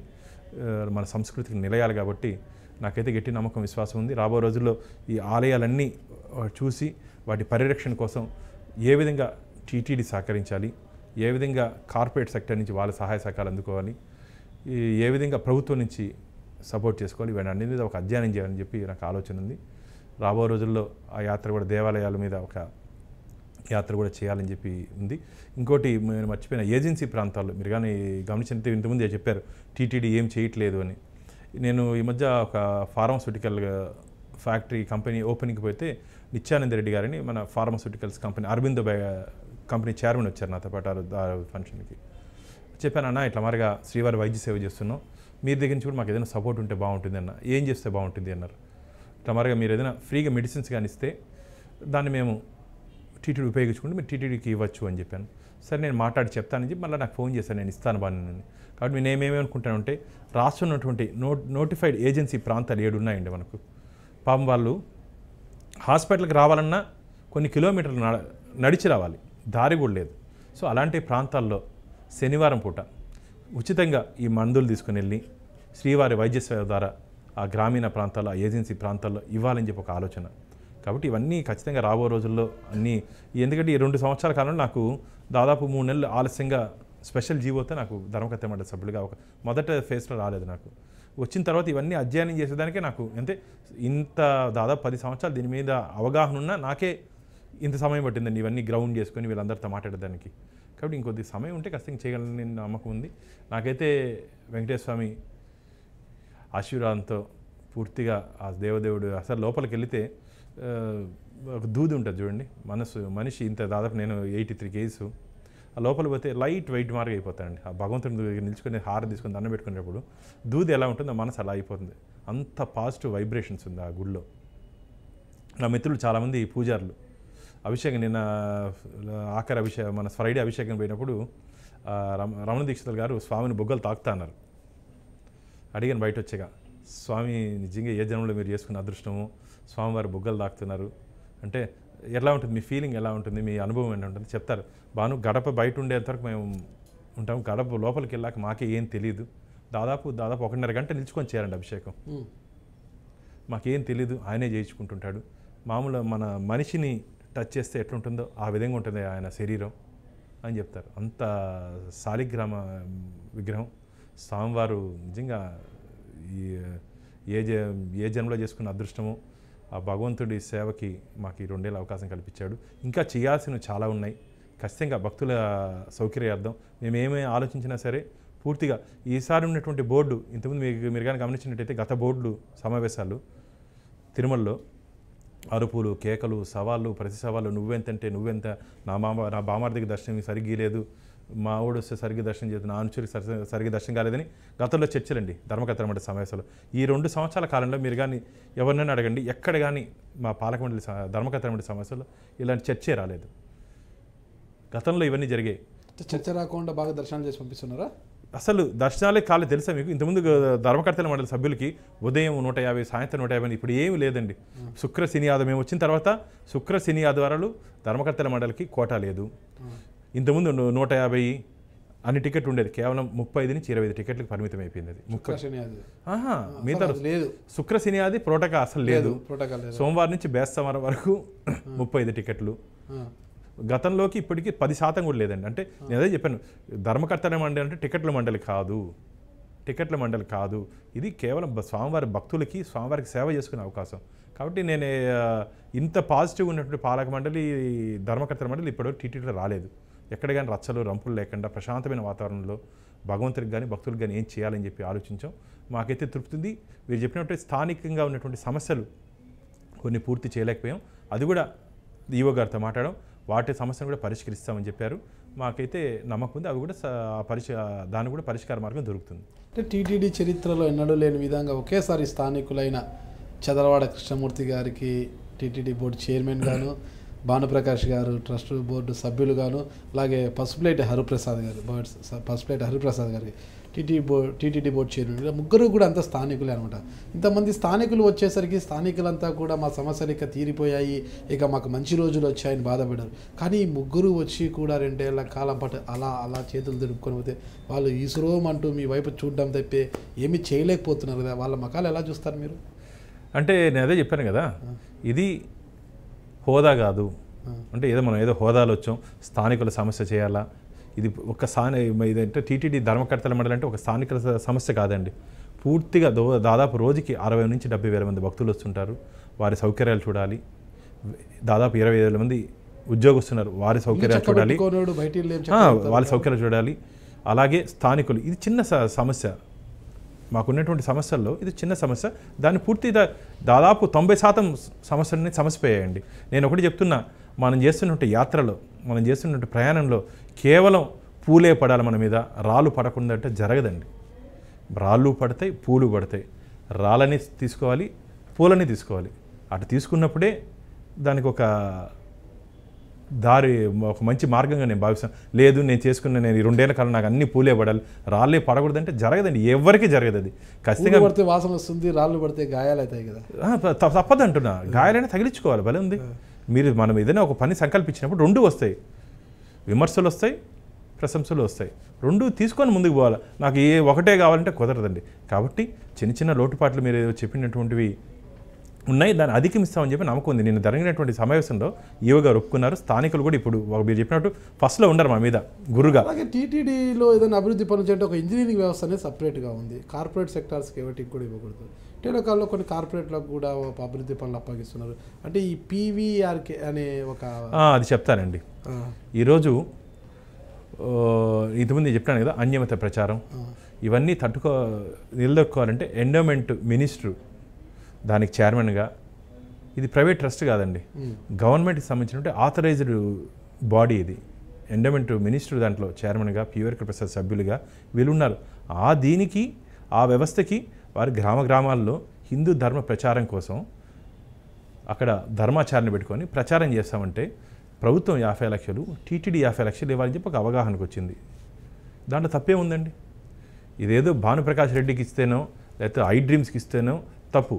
ఏది ఈ 50 లక్షలు ఒక వ్యవస్థకి ఇస్తున్నాం, అది కూడా ఎండోమెంట్ మినిస్టరు దాంట్లో చైర్మను, ఇది ఆథరైజ్డ్ బాడీ, దానికి ఇస్తే తప్పే ఉందండి. అవగాహన లేకుండా కొంత దాని మీద కోర్టులో ఏదో తెచ్చారు. మేము న్యాయంగా దాన్ని న్యాయపరంగా మేము మళ్ళీ దాన్ని గెలుస్తున్నాం, దానికి ఇవ్వాల్సిన అవసరం ఉంది. టీటీడీ అంటే మాకు డిపిపి ధర్మ ప్రచార పరిషత్ మా చట్టంలోనే ఉందండి. ధార్మిక కార్యక్రమాలకు టీటీడీ ఖర్చు పెట్టాలని. అన్ని టీటీడీ ఇప్పుడు సులభ ఉందండి. సులభ అంటే బాత్రూంలో అవన్నీ క్లీన్ చేస్తున్నారు, అది కాంట్రాక్ట్ ఇచ్చాం. అది కూడా లేదు, కాంట్రాక్ట్ ఇద్దని మీరే క్లీన్ చేయండి అంటే కుదరదు కదా. కాబట్టి ఎవరు చేయాల్సిన పని వాళ్ళు చేయాల్సిన అవసరం ఉంది. ఖచ్చితంగా ధార్మిక కార్యక్రమాలు పీవీఆర్కే ప్రసాద్ గారు ఒక సభ్యులండి అని చెప్తున్నా. మా ఎండోమెంట్ మినిస్టరు దాంట్లో ఎండోమెంట్కి సంబంధించిన వ్యవస్థ ఉందండి. ఎండోమెంట్ డిపార్ట్మెంట్ దాన్ని సూపర్వైజ్ చేస్తుంది.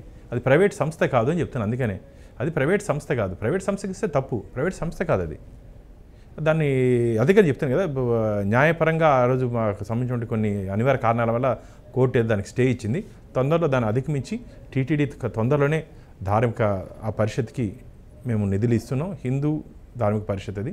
దాన్ని ఖచ్చితంగా హెచ్డిపిపి దానికి నిధులు ఇచ్చి గ్రామీణ స్థాయిలో నేను వెళ్ళాను వాళ్ళు చేసే కార్యక్రమాలకి. మారుమూల గ్రామాల్లో పోయి ఈరోజు గతంలో అయితే ఈ కిచెన్ మిషన్ సంబంధించినటువంటి వ్యక్తులు వస్తే ఆదరించేవారు గ్రామంలో. ఈ వ్యవస్థ వచ్చిన తర్వాత అడ్డుకుంటున్నారండి. వద్దు, మా భగవంతుడి గురించి తెలుసు, మా సంస్కృతి గురించి మాకు తెలుసు, మా సాంప్రదాయాల గురించి మాకు తెలుసు, వీరెవరు రావాల్సిన అవసరం లేదని చెప్తున్నారు. వీళ్ళందరినీ ఎవరు చైతన్యవంతం చేశారండి?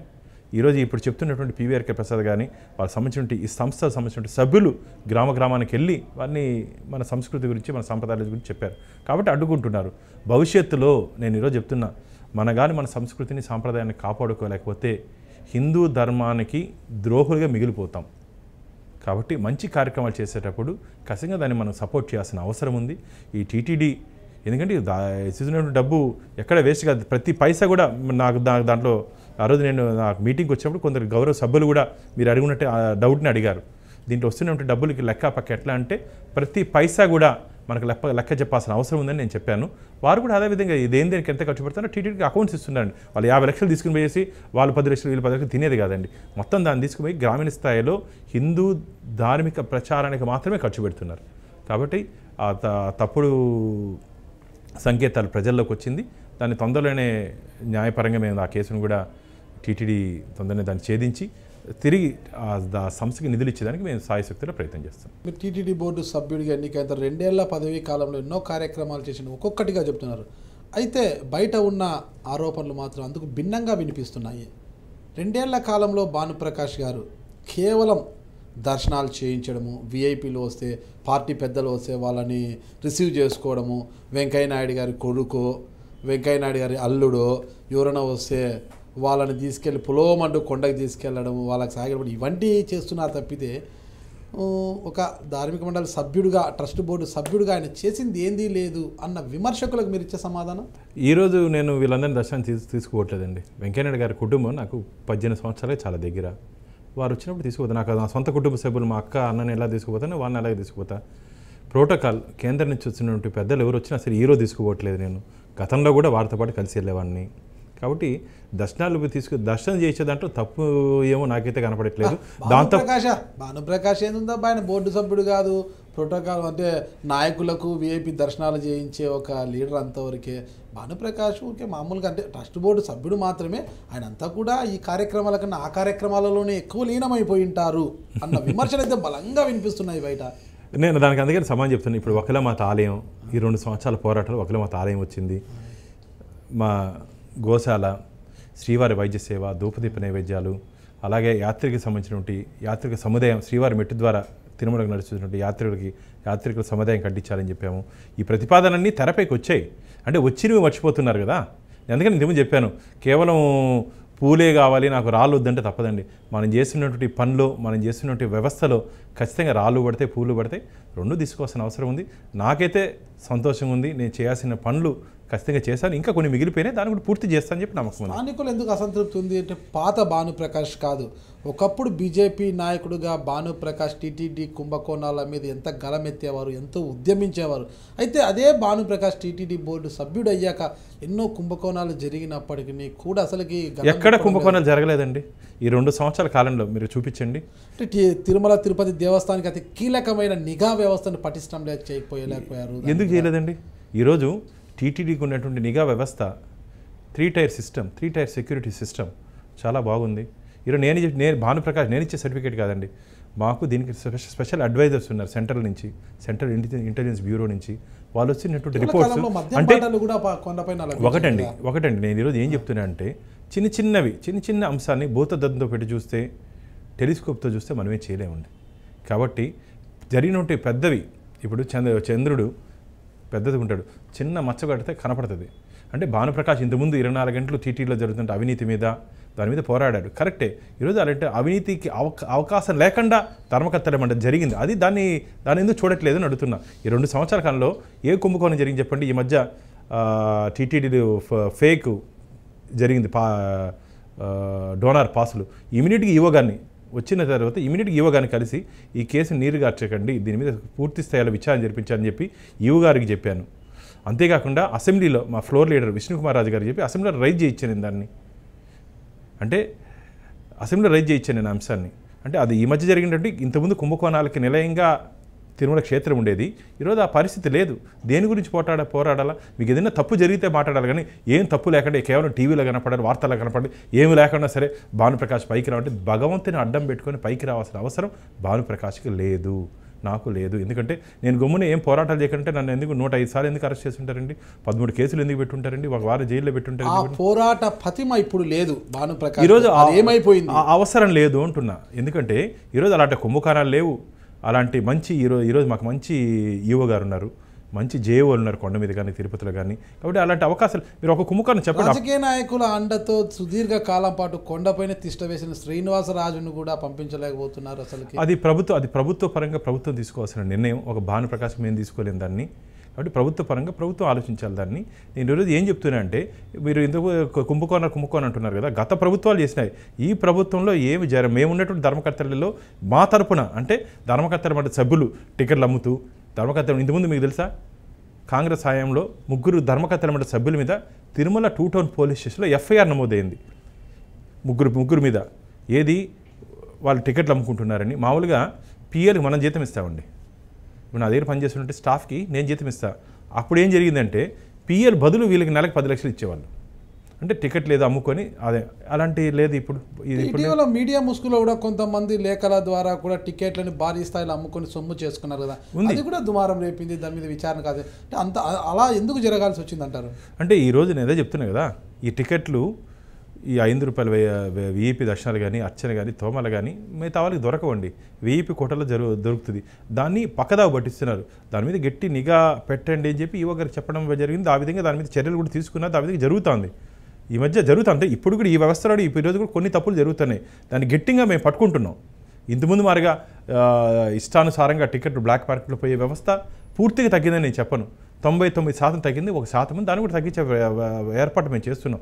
ఇంత పెద్ద వ్యవస్థలో ఒక లోపం ఉంటుందండి. దాన్ని ఎలా విధంగా సరిదిద్ది చేయాలా, ఏ విధంగా సర్దుకొని ముందుకు పోవాలా, దాన్ని ఏ విధంగా ఆ చేస్తుంటే తప్పుని పక్కకు తొలగించాలని చెప్పి మేము గట్టిగా ఆలోచిస్తున్నాం. ఆ విధంగా అధికారులు కూడా మేము ఆలోచిస్తున్నాం. ఖచ్చితంగా మీరు చెప్పినటువంటి చిన్నవి ఉన్నాయి, కానీ పెద్ద స్థాయిలో ఎక్కడ కుంభకోణాలు కానీ ఏమీ లేనప్పుడు నేను ఎందుకు మాట్లాడాలి చెప్పండి? దేవుడి దగ్గర అన్నీ బాగా జరుగుతుంది, బాగలేదు ఇది అన్ని కుంభకోణాలు ఎందుకు చెప్పాలి? అప్పుడు జరుగుతుంది కాబట్టి నేను మేము మీడియా ముందు ప్రజల ముందు వచ్చి ధర్నాలు చేయడం జరిగింది, కొట్లాడడం జరిగింది. ఈరోజు అంతా బాగా జరిగేటప్పుడు చేయాల్సిన అవసరం ఏముందండి? నేను ధర్మకర్తల మండలి సభ్యులుగా సాక్షాత్తు భగవంతుడి ముందు వెంకటేశ్వర స్వామి ఆలయం లోపల మూల విరాట్ ముందు జేవిజీల ముందు నా దగ్గర ప్రమాణ స్వీకారం చేయించారు. ప్రమాణ స్వీకారంలో నాకు తిరుమల తిరుపతి దేవస్థానంలో జరుగుతున్నట్టు విషయాలు తెలిసి కానీ తెలియక కానీ బయట చెప్పకూడదు. కాబట్టి కొన్ని విషయాలు ఇంతకుముందు నేను బయట ప్రెస్లో బాగా మాట్లాడేవాడిని, ప్రెస్లో బాగా మాట్లాడేవాడిని కాబట్టి బయట చెప్పేవాడిని. ఈరోజు నాకు కొన్ని అక్కడ ఏదైనా లోతుపాట్లు ఉంటే అంతకుముందు బయట మాట్లాడేవాడిని. ఈరోజు ఈవో గారితో మాట దాన్ని సరిదిద్దుతున్నాను. ఎందుకంటే ఇంటర్నల్గానే నేను దాన్ని ఏ విధంగా కంట్రోల్ తేవాలో, ఏ విధంగా ఆ తప్పుని సరిదిద్దాలో ఆ విధంగా చేస్తున్నాను. ఇంతకుముందు అయితే బయట వచ్చి మాట్లాడాను. ఈరోజు ధర్మకర్తరి మండలి సభ్యులైన తర్వాత భగవంతుడు ముఖ్యమండి మాకు. కాబట్టి ఆయన ముందు ప్రమాణ స్వీకారం చేసిన తర్వాత కొన్ని విషయాలు బయట చెప్పకూడదు. కాబట్టి లోతుపాట్లు ఏదైనా ఉంటే గట్టిగా ఈవో గారి దృష్టికి తీసుకుని వెళ్ళి చాలా విషయాలు మీతో చెప్పలేని విషయాలు, చాలా విషయాలు దేవాలయ లోపల జరుగుతున్న విషయాలు చాలా దగ్గర అన్ని ఆటోమేటిక్గా అన్ని సర్దుకొని. మీరు ఎటువంటి కుంభకోణాలు లేవు, ఎలాంటి అవినీతి లేదు, సజావుగానే దర్శనాలు జరుగుతున్నాయి అంటున్నారు.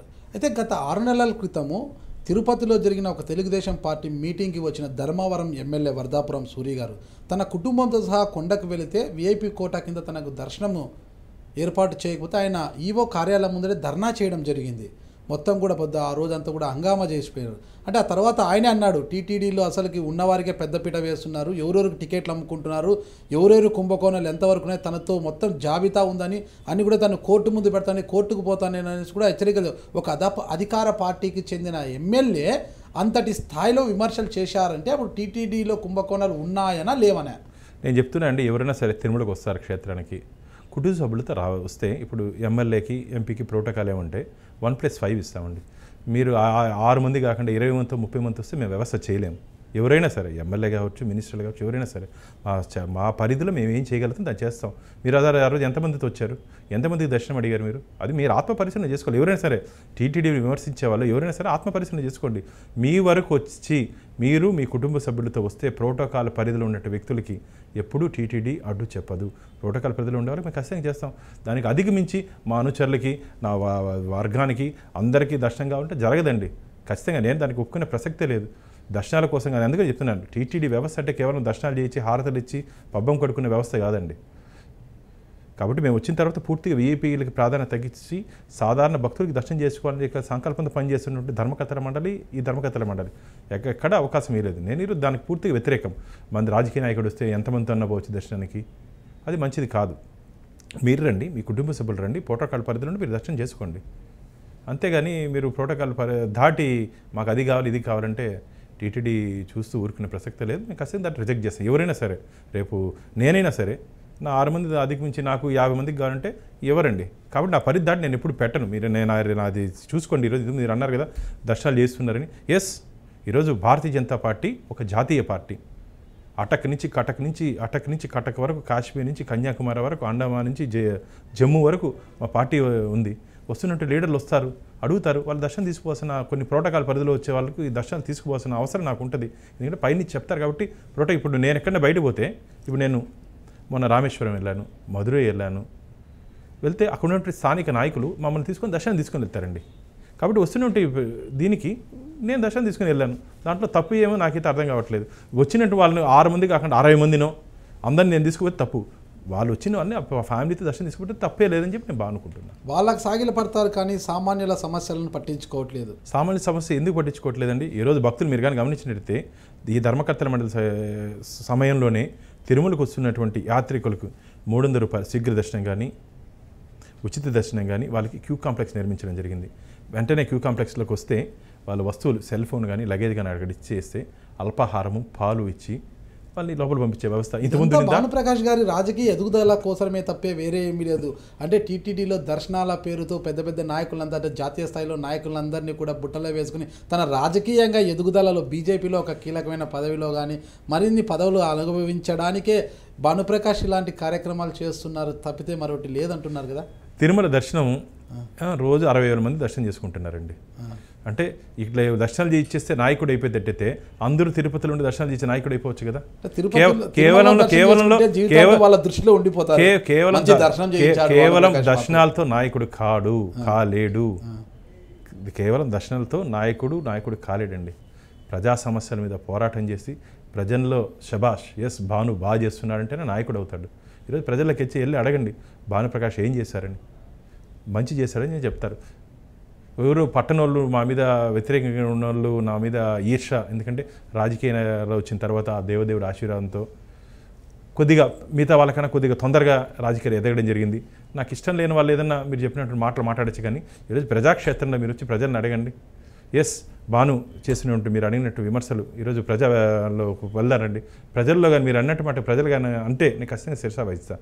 ఎవరో ఇద్దరు ముగ్గురు అన్న మాటలు నేను పట్టించుకోవాల్సిన అవసరం లేదు నాకు, ఎందుకంటే చాలామంది ఆశీర్వాదం దీవెనలు ఉన్నాయి. భాను నువ్వు మంచి పని చేస్తున్నావు, నువ్వు ముందుకు పోతున్నావు అని చెప్తున్నారు. నేను ఏదైతే దర్శనాలు చేస్తే నాయకుడు ఖచ్చితంగా కాలేడండి.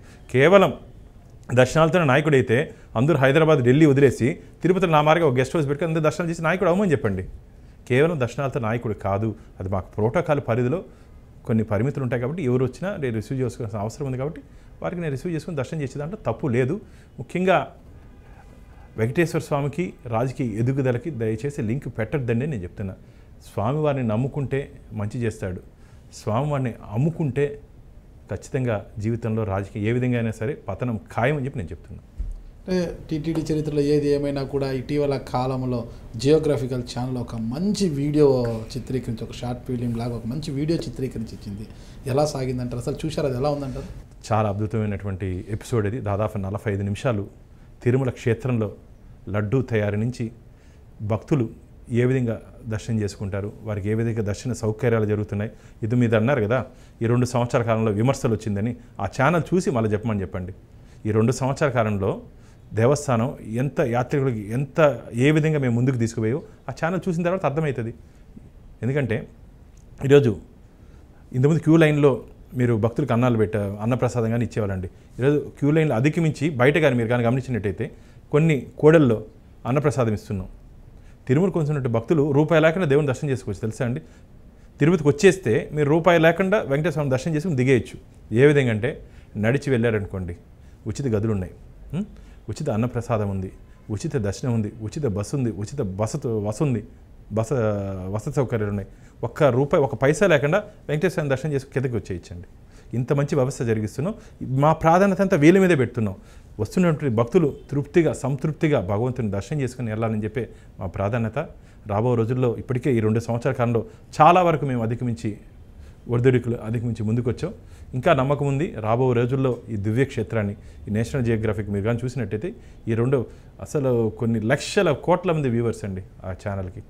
తిరుమల క్షేత్రంలో ఇంత బాగా జరుగుతుందని ఈ విమర్శలన్నిటికీ ఆ ఛానల్ చూస్తే దాంట్లోనే వాళ్ళకి సమాధానం కూడా దాంట్లోనే దొరుకుతుంది. వారు దాంట్లోనే చెప్పారు ఇలాంటి క్షేత్రం కానీ ఇలాంటి అడ్మినిస్ట్రేషన్ కానీ ఎక్కడ లేదని చెప్పారు.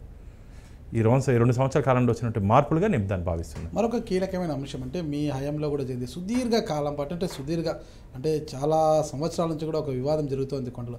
ఈ స్వాముల మధ్య అంటే నిలువు నామాలు, అడ్డనామాలు అనేటివి కూడా జరుగుతున్నాయి కదా. ఈ విషయంలో అంటే బోర్డు ఆధ్వర్యంలో ఒక కొలిక్ వస్తే బాగుంటుంది. అది మా పరిధిలో లేదండి, ఎందుకంటే అది మాకన్నా ఇంకా పై స్థాయిలో ఉంది.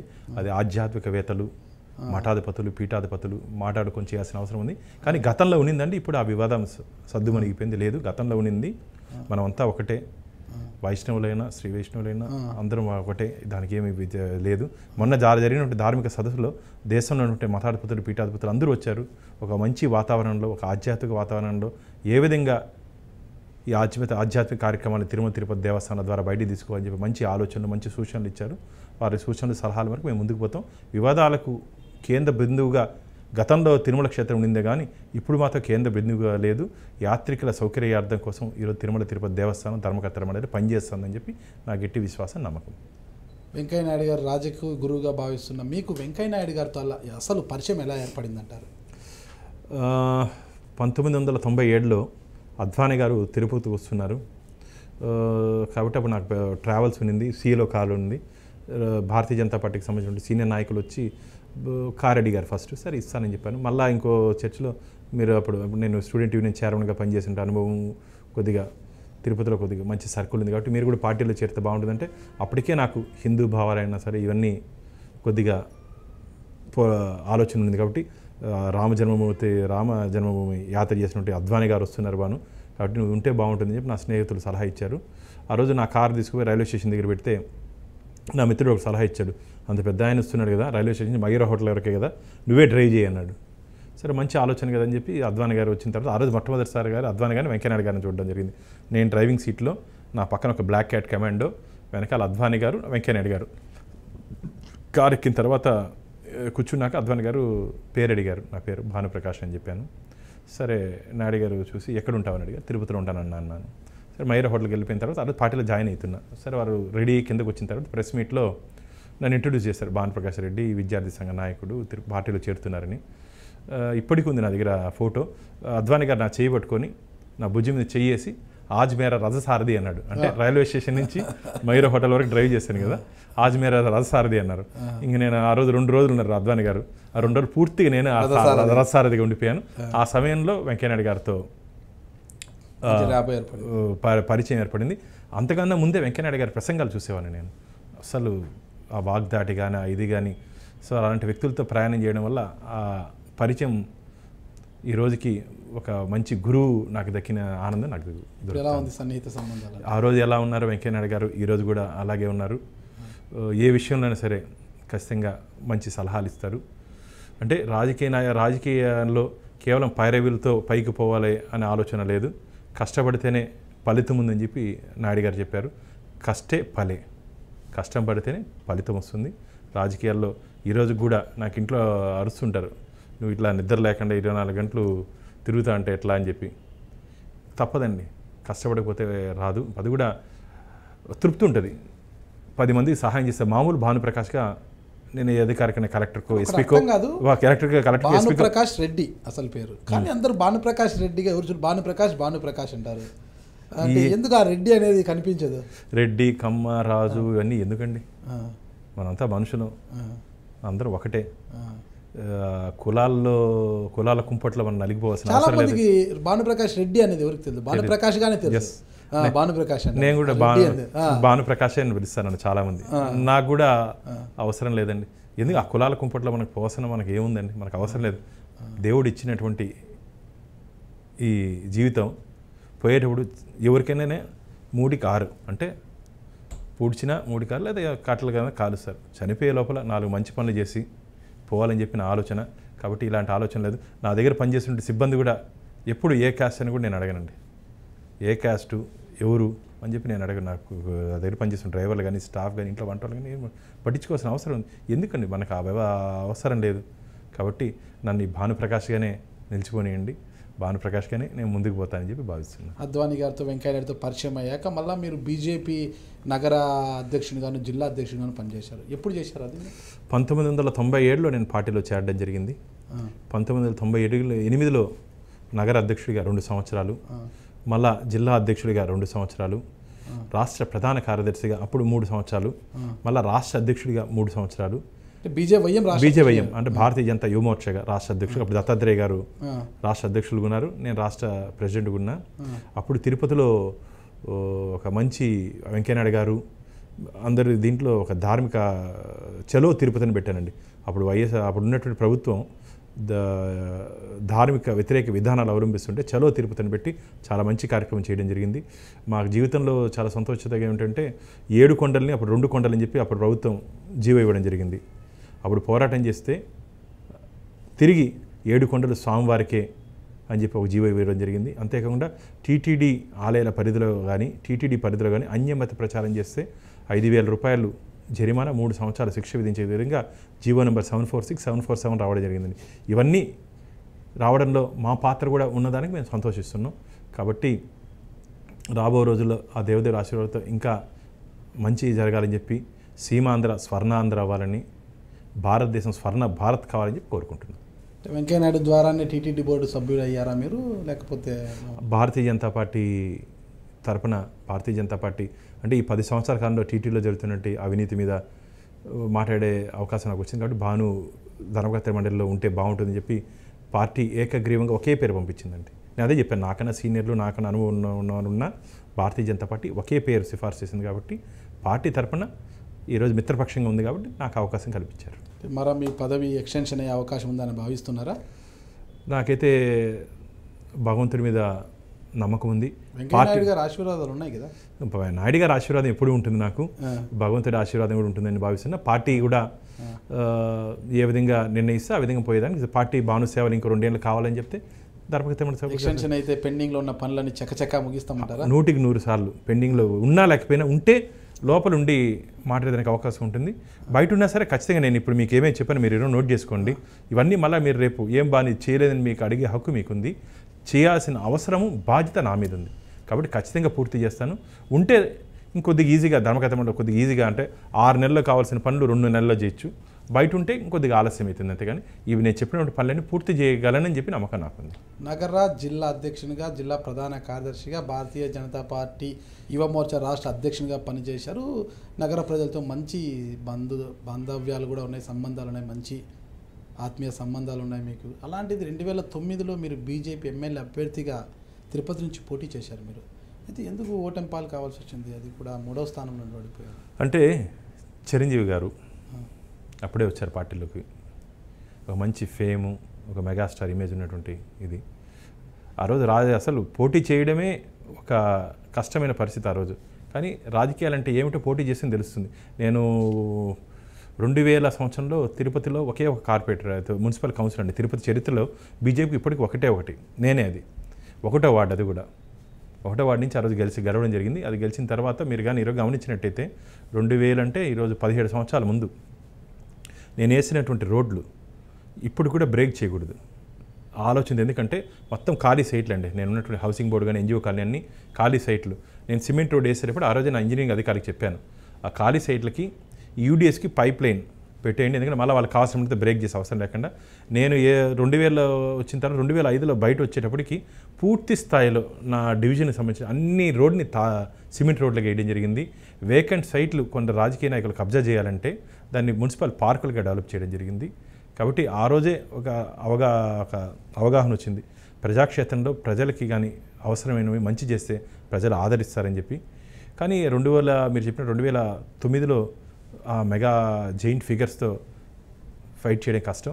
కానీ భవిష్యత్తులో పార్టీ కానీ అవకాశం కల్పిస్తే ఖచ్చితంగా రాజకీయ క్షేత్రంలో ఈసారి భారతీయ జనతా పార్టీ అజెండాతో, భారతీయ జనతా పార్టీ జెండాతో ఖచ్చితంగా అసెంబ్లీలో అడుగు పెట్టగలని చెప్పి నమ్మకం ఉంది. పార్టీ అవకాశం కల్పిస్తే ఖచ్చితంగా ఆ విధంగా చేయగలని చెప్పి నమ్మకం, విశ్వాసం నాకుంది. అంటే మన సౌత్ ఇండియాలో అంటే ముఖ్యంగా మన ఏపీలో భారతీయ జనతా పార్టీకి అంత బలం లేదు కదా. 2019లో మీకు టికెట్ ఇస్తే గెలుస్తామని ధీమా ఎక్కడి నుంచి ఉంది? ఈరోజు నరేంద్ర మోడీ గారు ప్రవేశపెడుతున్నటువంటి సంక్షేమ పథకాలు కానీ, కేంద్ర ప్రభుత్వం ఇస్తున్నటువంటి పథకాలు కానీ ఈరోజు ప్రజల్లోకి వెళ్తున్నాయండి. యూపీ ఫలితాలు రేపు ఏపీలో కూడా రావచ్చు. ఎవరైనా ఊహించారు యూపీ ఫలితాలు?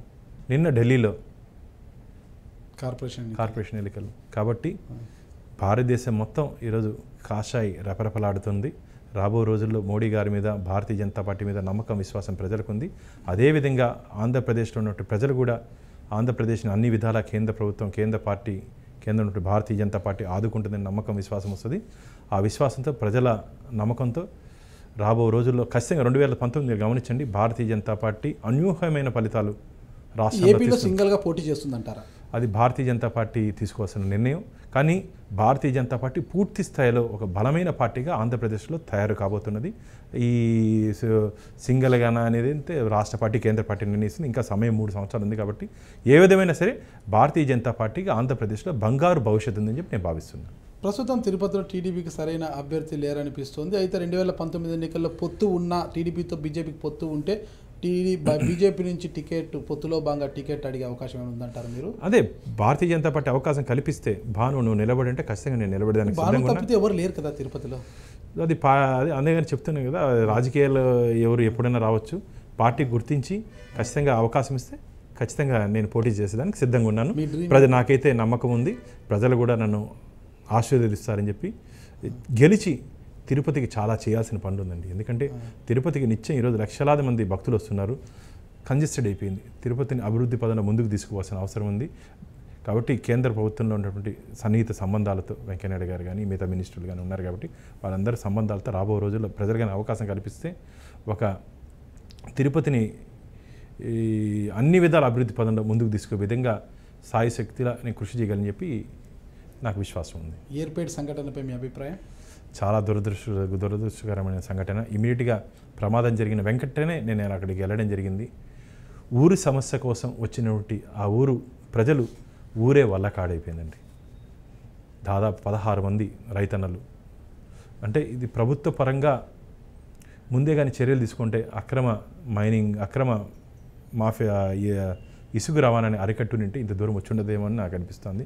అక్కడ పనిచేస్తున్న అధికారులు కానీ కొద్దిగా ముందే కానీ స్పందించుంటే ఈ ప్రమాదం చాలా బాధాకరమైన సంఘటన. జీర్ణించుకోలేకపోతున్నాం. ఎందుకంటే పాపం ఊరు సమస్య కోసం చాలా వ్యక్తిగత సమస్య కాదు పాపం వచ్చి. దీంట్లో మనకు అర్థం ఏంటంటే తాగుడు ఎంత ప్రమాదమో, ఇంతకుముందు మీరు చెప్పారు కదా, తాగుడు ఎంత ప్రమాదమో దీన్ని చూస్తే అర్థమైంది. తాగి ఆ లారీ నడిపిన దానికన్నా కొన్ని కుటుంబాలు ఈరోజు రోడ్డున పడిపోయి. దీన్ని చూస్తే అందరూ అర్థం చేసుకునే అవసరం ఉంది. దయచేసి మీ సంతోషం కోసం, మీ సుఖం కోసం తాగి మీరు స్టీరింగ్ పెడితే ఈరోజు వీళ్ళకందరికీ ఎవరుండి సమాధానం చెప్తారు? కాబట్టి భవిష్యత్తు ఇలాంటి సంఘటనలు పునరావృతం కాకుండా ఉండాలని చెప్పి ఆ దేవదేవుని కోరుకుంటున్నా. కానీ ఆ చనిపోయినటువంటి కుటుంబాలకి ప్రభుత్వం అన్ని విధాలు ఆదుకోవాలి, ఆదుకుంటుంది. ఇప్పటికీ ఇంకా అవసరమైన విధంగా ఆదుకునే దానికి ఏదైనా అవకాశాలు ఉంటే మేము కూడా ప్రభుత్వ అధికారులతో చర్చించి వారికి రావాల్సినటువంటి అన్ని తొందరలో వచ్చే విధంగా మేము ఏర్పాటు చేస్తాం. మీకు ఎంతమంది సంతానం? ఒక బాబు పృథ్వీరెడ్డి, పాప వైష్ణవి. ఏం చేస్తున్నారు వాళ్ళు? పృథ్వీ ఇంజనీరింగ్ పూర్తయిపోయి ఈరోజు ఇప్పుడే వ్యాపార రంగంలోకి వాడిని తీసుకొని వస్తున్నా. పాప ఇంటర్మీడియట్. నాకు చాలా ఇష్టం అమ్మాయిలంటే. అమ్మాయి కావాలని చెప్పి మనకు తిరుమల ఎలా ప్రసిద్ధో మీకు వైష్ణవిదేవి మాత జమ్మూలో అంత ప్రసిద్ధి. నాకు వెళ్ళినప్పుడు మొక్కున్నాను అమ్మవారిని, నాకు అమ్మాయి పుట్టాలి, పుడితే నీ పేరు పెడతానని చెప్పి మొక్కున్నా. అదృష్టవశాత్తు నాకు అమ్మాయి పుట్టింది. ఆశ్చర్యం ఏంటంటే ఆ నక్షత్రంలో వాహన నక్షత్రంలోనే వచ్చే విధంగా పుట్టింది. వైష్ణవి అని చెప్పి పేరు పెట్టా. పుట్టిన తర్వాత నా వైష్ణవి, నేను, రేఖ, పృథ్వీ అందరం కలిసి వైష్ణవి మాత దర్శనానికి కూడా వెళ్ళడం జరిగింది. కాబట్టి ఈరోజు అమ్మాయిలు ఇంటికి కళ అండి, లక్ష్మీ కళ అంటారు చూడండి, అలా అమ్మాయిలు ఇంటికి లక్ష్మీ కళ. అమ్మాయిలు ఉంటే ఆ ఇంట్లో ఆనందమే సపరేట్. ఇంటికి పోతే మా నాన్న లేరు, నాకు చిన్నప్పుడే చనిపోయారు మా నాన్న. వైష్ణవిలో మా నాన్నని చూసుకుంటా నేను. ఈరోజు కూడా రేఖ అదే అంటది, నా వైఫ్, నువ్వు ఎవరికైనా మాట వింటావంటే వైష్ణవి వింటానంటుంది. అంటే వైష్ణవి అంటే నాకు చాలా ఇష్టం. రేఖ కూడా నన్ను అన్ని విధాలా. అయ్యో పృథ్వీ కూడా బాగా ప్రయోజకుడు. ఎందుకంటే అన్ని తండ్రి లక్షణాలేనా? పృథ్వీడికి ఏమైనా గోడ దుంకి పూలు ఇచ్చే అలాంటివన్నీ ఏం లేవు. వాడు ఇప్పటికే వ్యాపార రంగంలో ఈ ఆఫీస్ కూడా వాడిదే. వాడిని అంటే వ్యాపారంలో కూడా ఎలాగంటే అంటే అన్ని కింద చిన్న స్థాయి నుంచి సాధక బాధలు తెలిస్తే వీడు వ్యాపారం పెట్టేటప్పుడు ఈ వ్యాపార ప్రారంభప్పుడు లైసెన్సులు కావాలా చెప్పు అన్నాడు. నేను చెప్పలేదండి. వాడే అన్ని లేబర్ ఆఫీస్కి అన్నీ వెళ్ళి వ్యక్తిగతంగా అందరిని అధికారులతో కలిసి పర్మిషన్లు తీసుకున్నారు. కలిసిన తర్వాత నాకు అక్కడి నుంచి కమిషనర్ వాళ్ళు ఫోన్ చేశారు, నువ్వు ఫోన్ చేయొచ్చు కదా మీ అబ్బాయి అంట కదా అని. మా అబ్బాయి అంటే మీరు వస్తే ఇచ్చేస్తే తెలియదు సాధక బాధలు, లైన్లో నిల్చుకొని ఆ సిస్టమ్ ప్రకారం తెలుసుకుంటేనే విషయాలు తెలుస్తుంది. కాబట్టి వారు కూడా దాదాపు 2 సంవత్సరాలు పూర్తయింది వ్యాపారంలో నిలదొక్కుంటున్నాడు. రాబో రోజుల్లో వ్యాపార రంగంలో కూడా వారు ముందుకు పోతాడు. పృథ్వీ కూడా మంచి నడవడికతో ముందుకు పోతున్నాడు. కాబట్టి నాకు ఫ్యామిలీ నుంచి ఎటువంటి ఇబ్బంది లేడు, ఫ్యామిలీ నుంచి మంచి ప్రోత్సాహం ఉంది. ఈ కుటుంబ వ్యవస్థ బాగుండాలని నేను కోరుకుంటున్నాను. ఎందుకంటే ఈరోజు ఉన్నటువంటి పరిస్థితుల్లో కుటుంబాలు బాగుండాలి, అందరూ ఏకాభిప్రాయంతో ఉండేది, అభిప్రాయ భేదాలు ఉండకుండా ఉండాలి. నాకైతే ఖచ్చితంగా మా ఇంట్లో ఎటువంటి ఇబ్బందులు లేవు. ఇంటికి పోతేనే ప్రశాంతంగా పిల్లలతో ఆడుకుంటూ పిల్లలతో గడుపుతాం. కానీ సమయం తక్కువ ఉన్నటువంటి రాజకీయ దీంట్లో సమయం తక్కువ పిల్లలతో గడిపేది. బయటికి వెళ్తుంటారు ఎక్కడికైనా?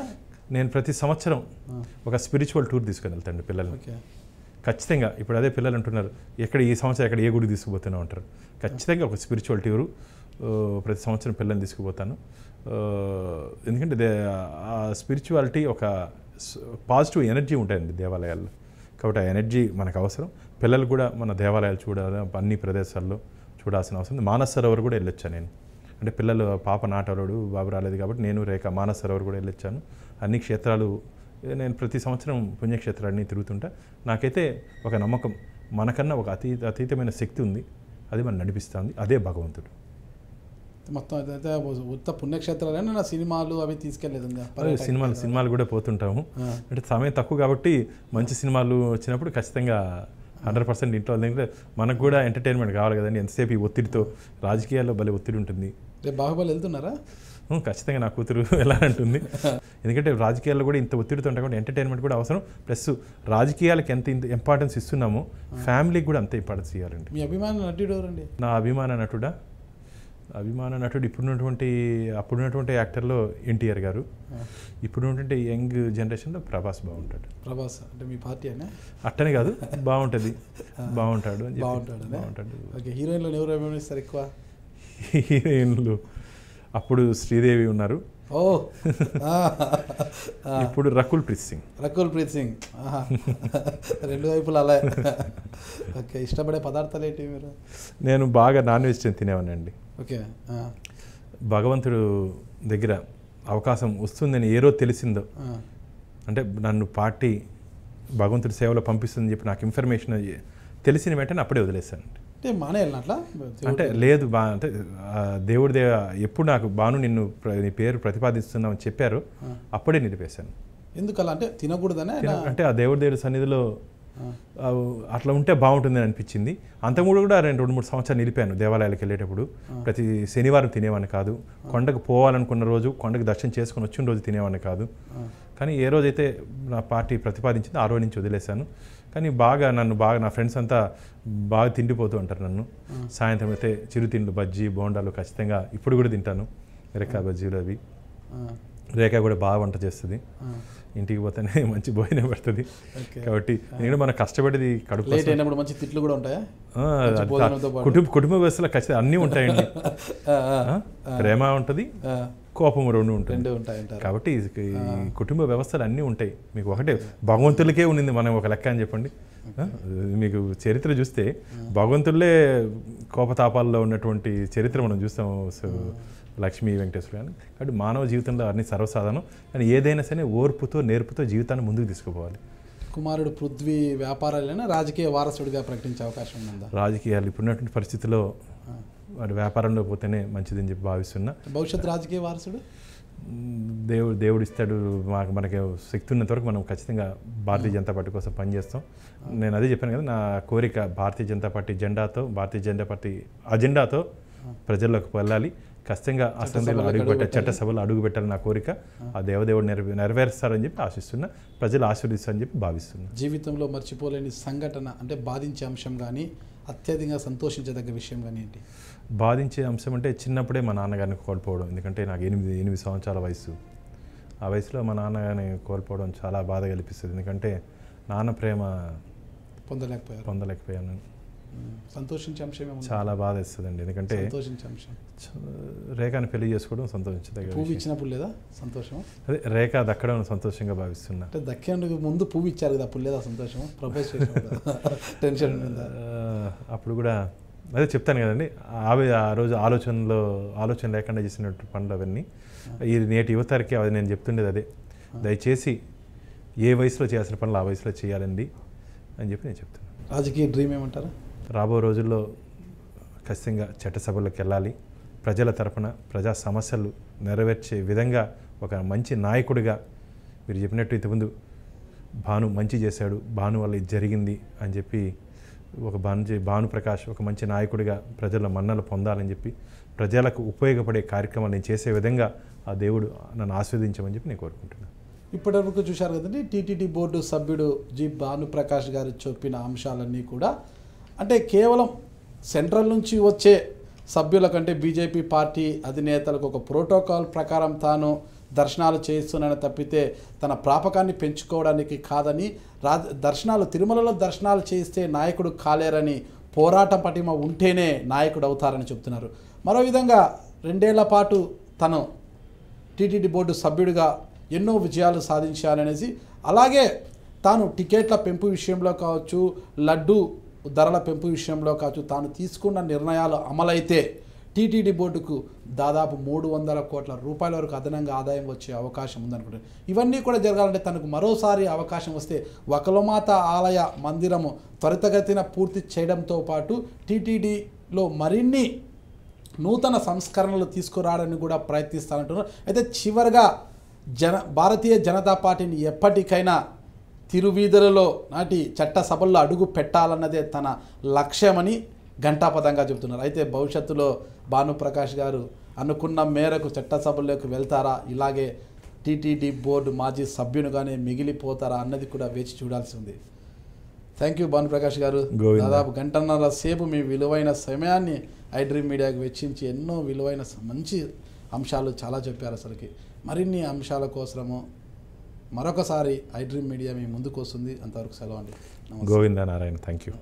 నమస్తే, నేను భానుప్రకాష్, తిరుమల తిరుపతి దేవస్థానాల ధర్మకర్తల మండలి సభ్యుల్ని. ఇంతసేపు ఐడ్రీమ్ న్యూస్లో నా ప్రత్యేక ఇంటర్వ్యూ జరగడం జరిగింది నాగరాజ్ గారితో. ఖచ్చితంగా మీరందరూ దీన్ని చూస్తారని చెప్పి ఆశిస్తున్నా.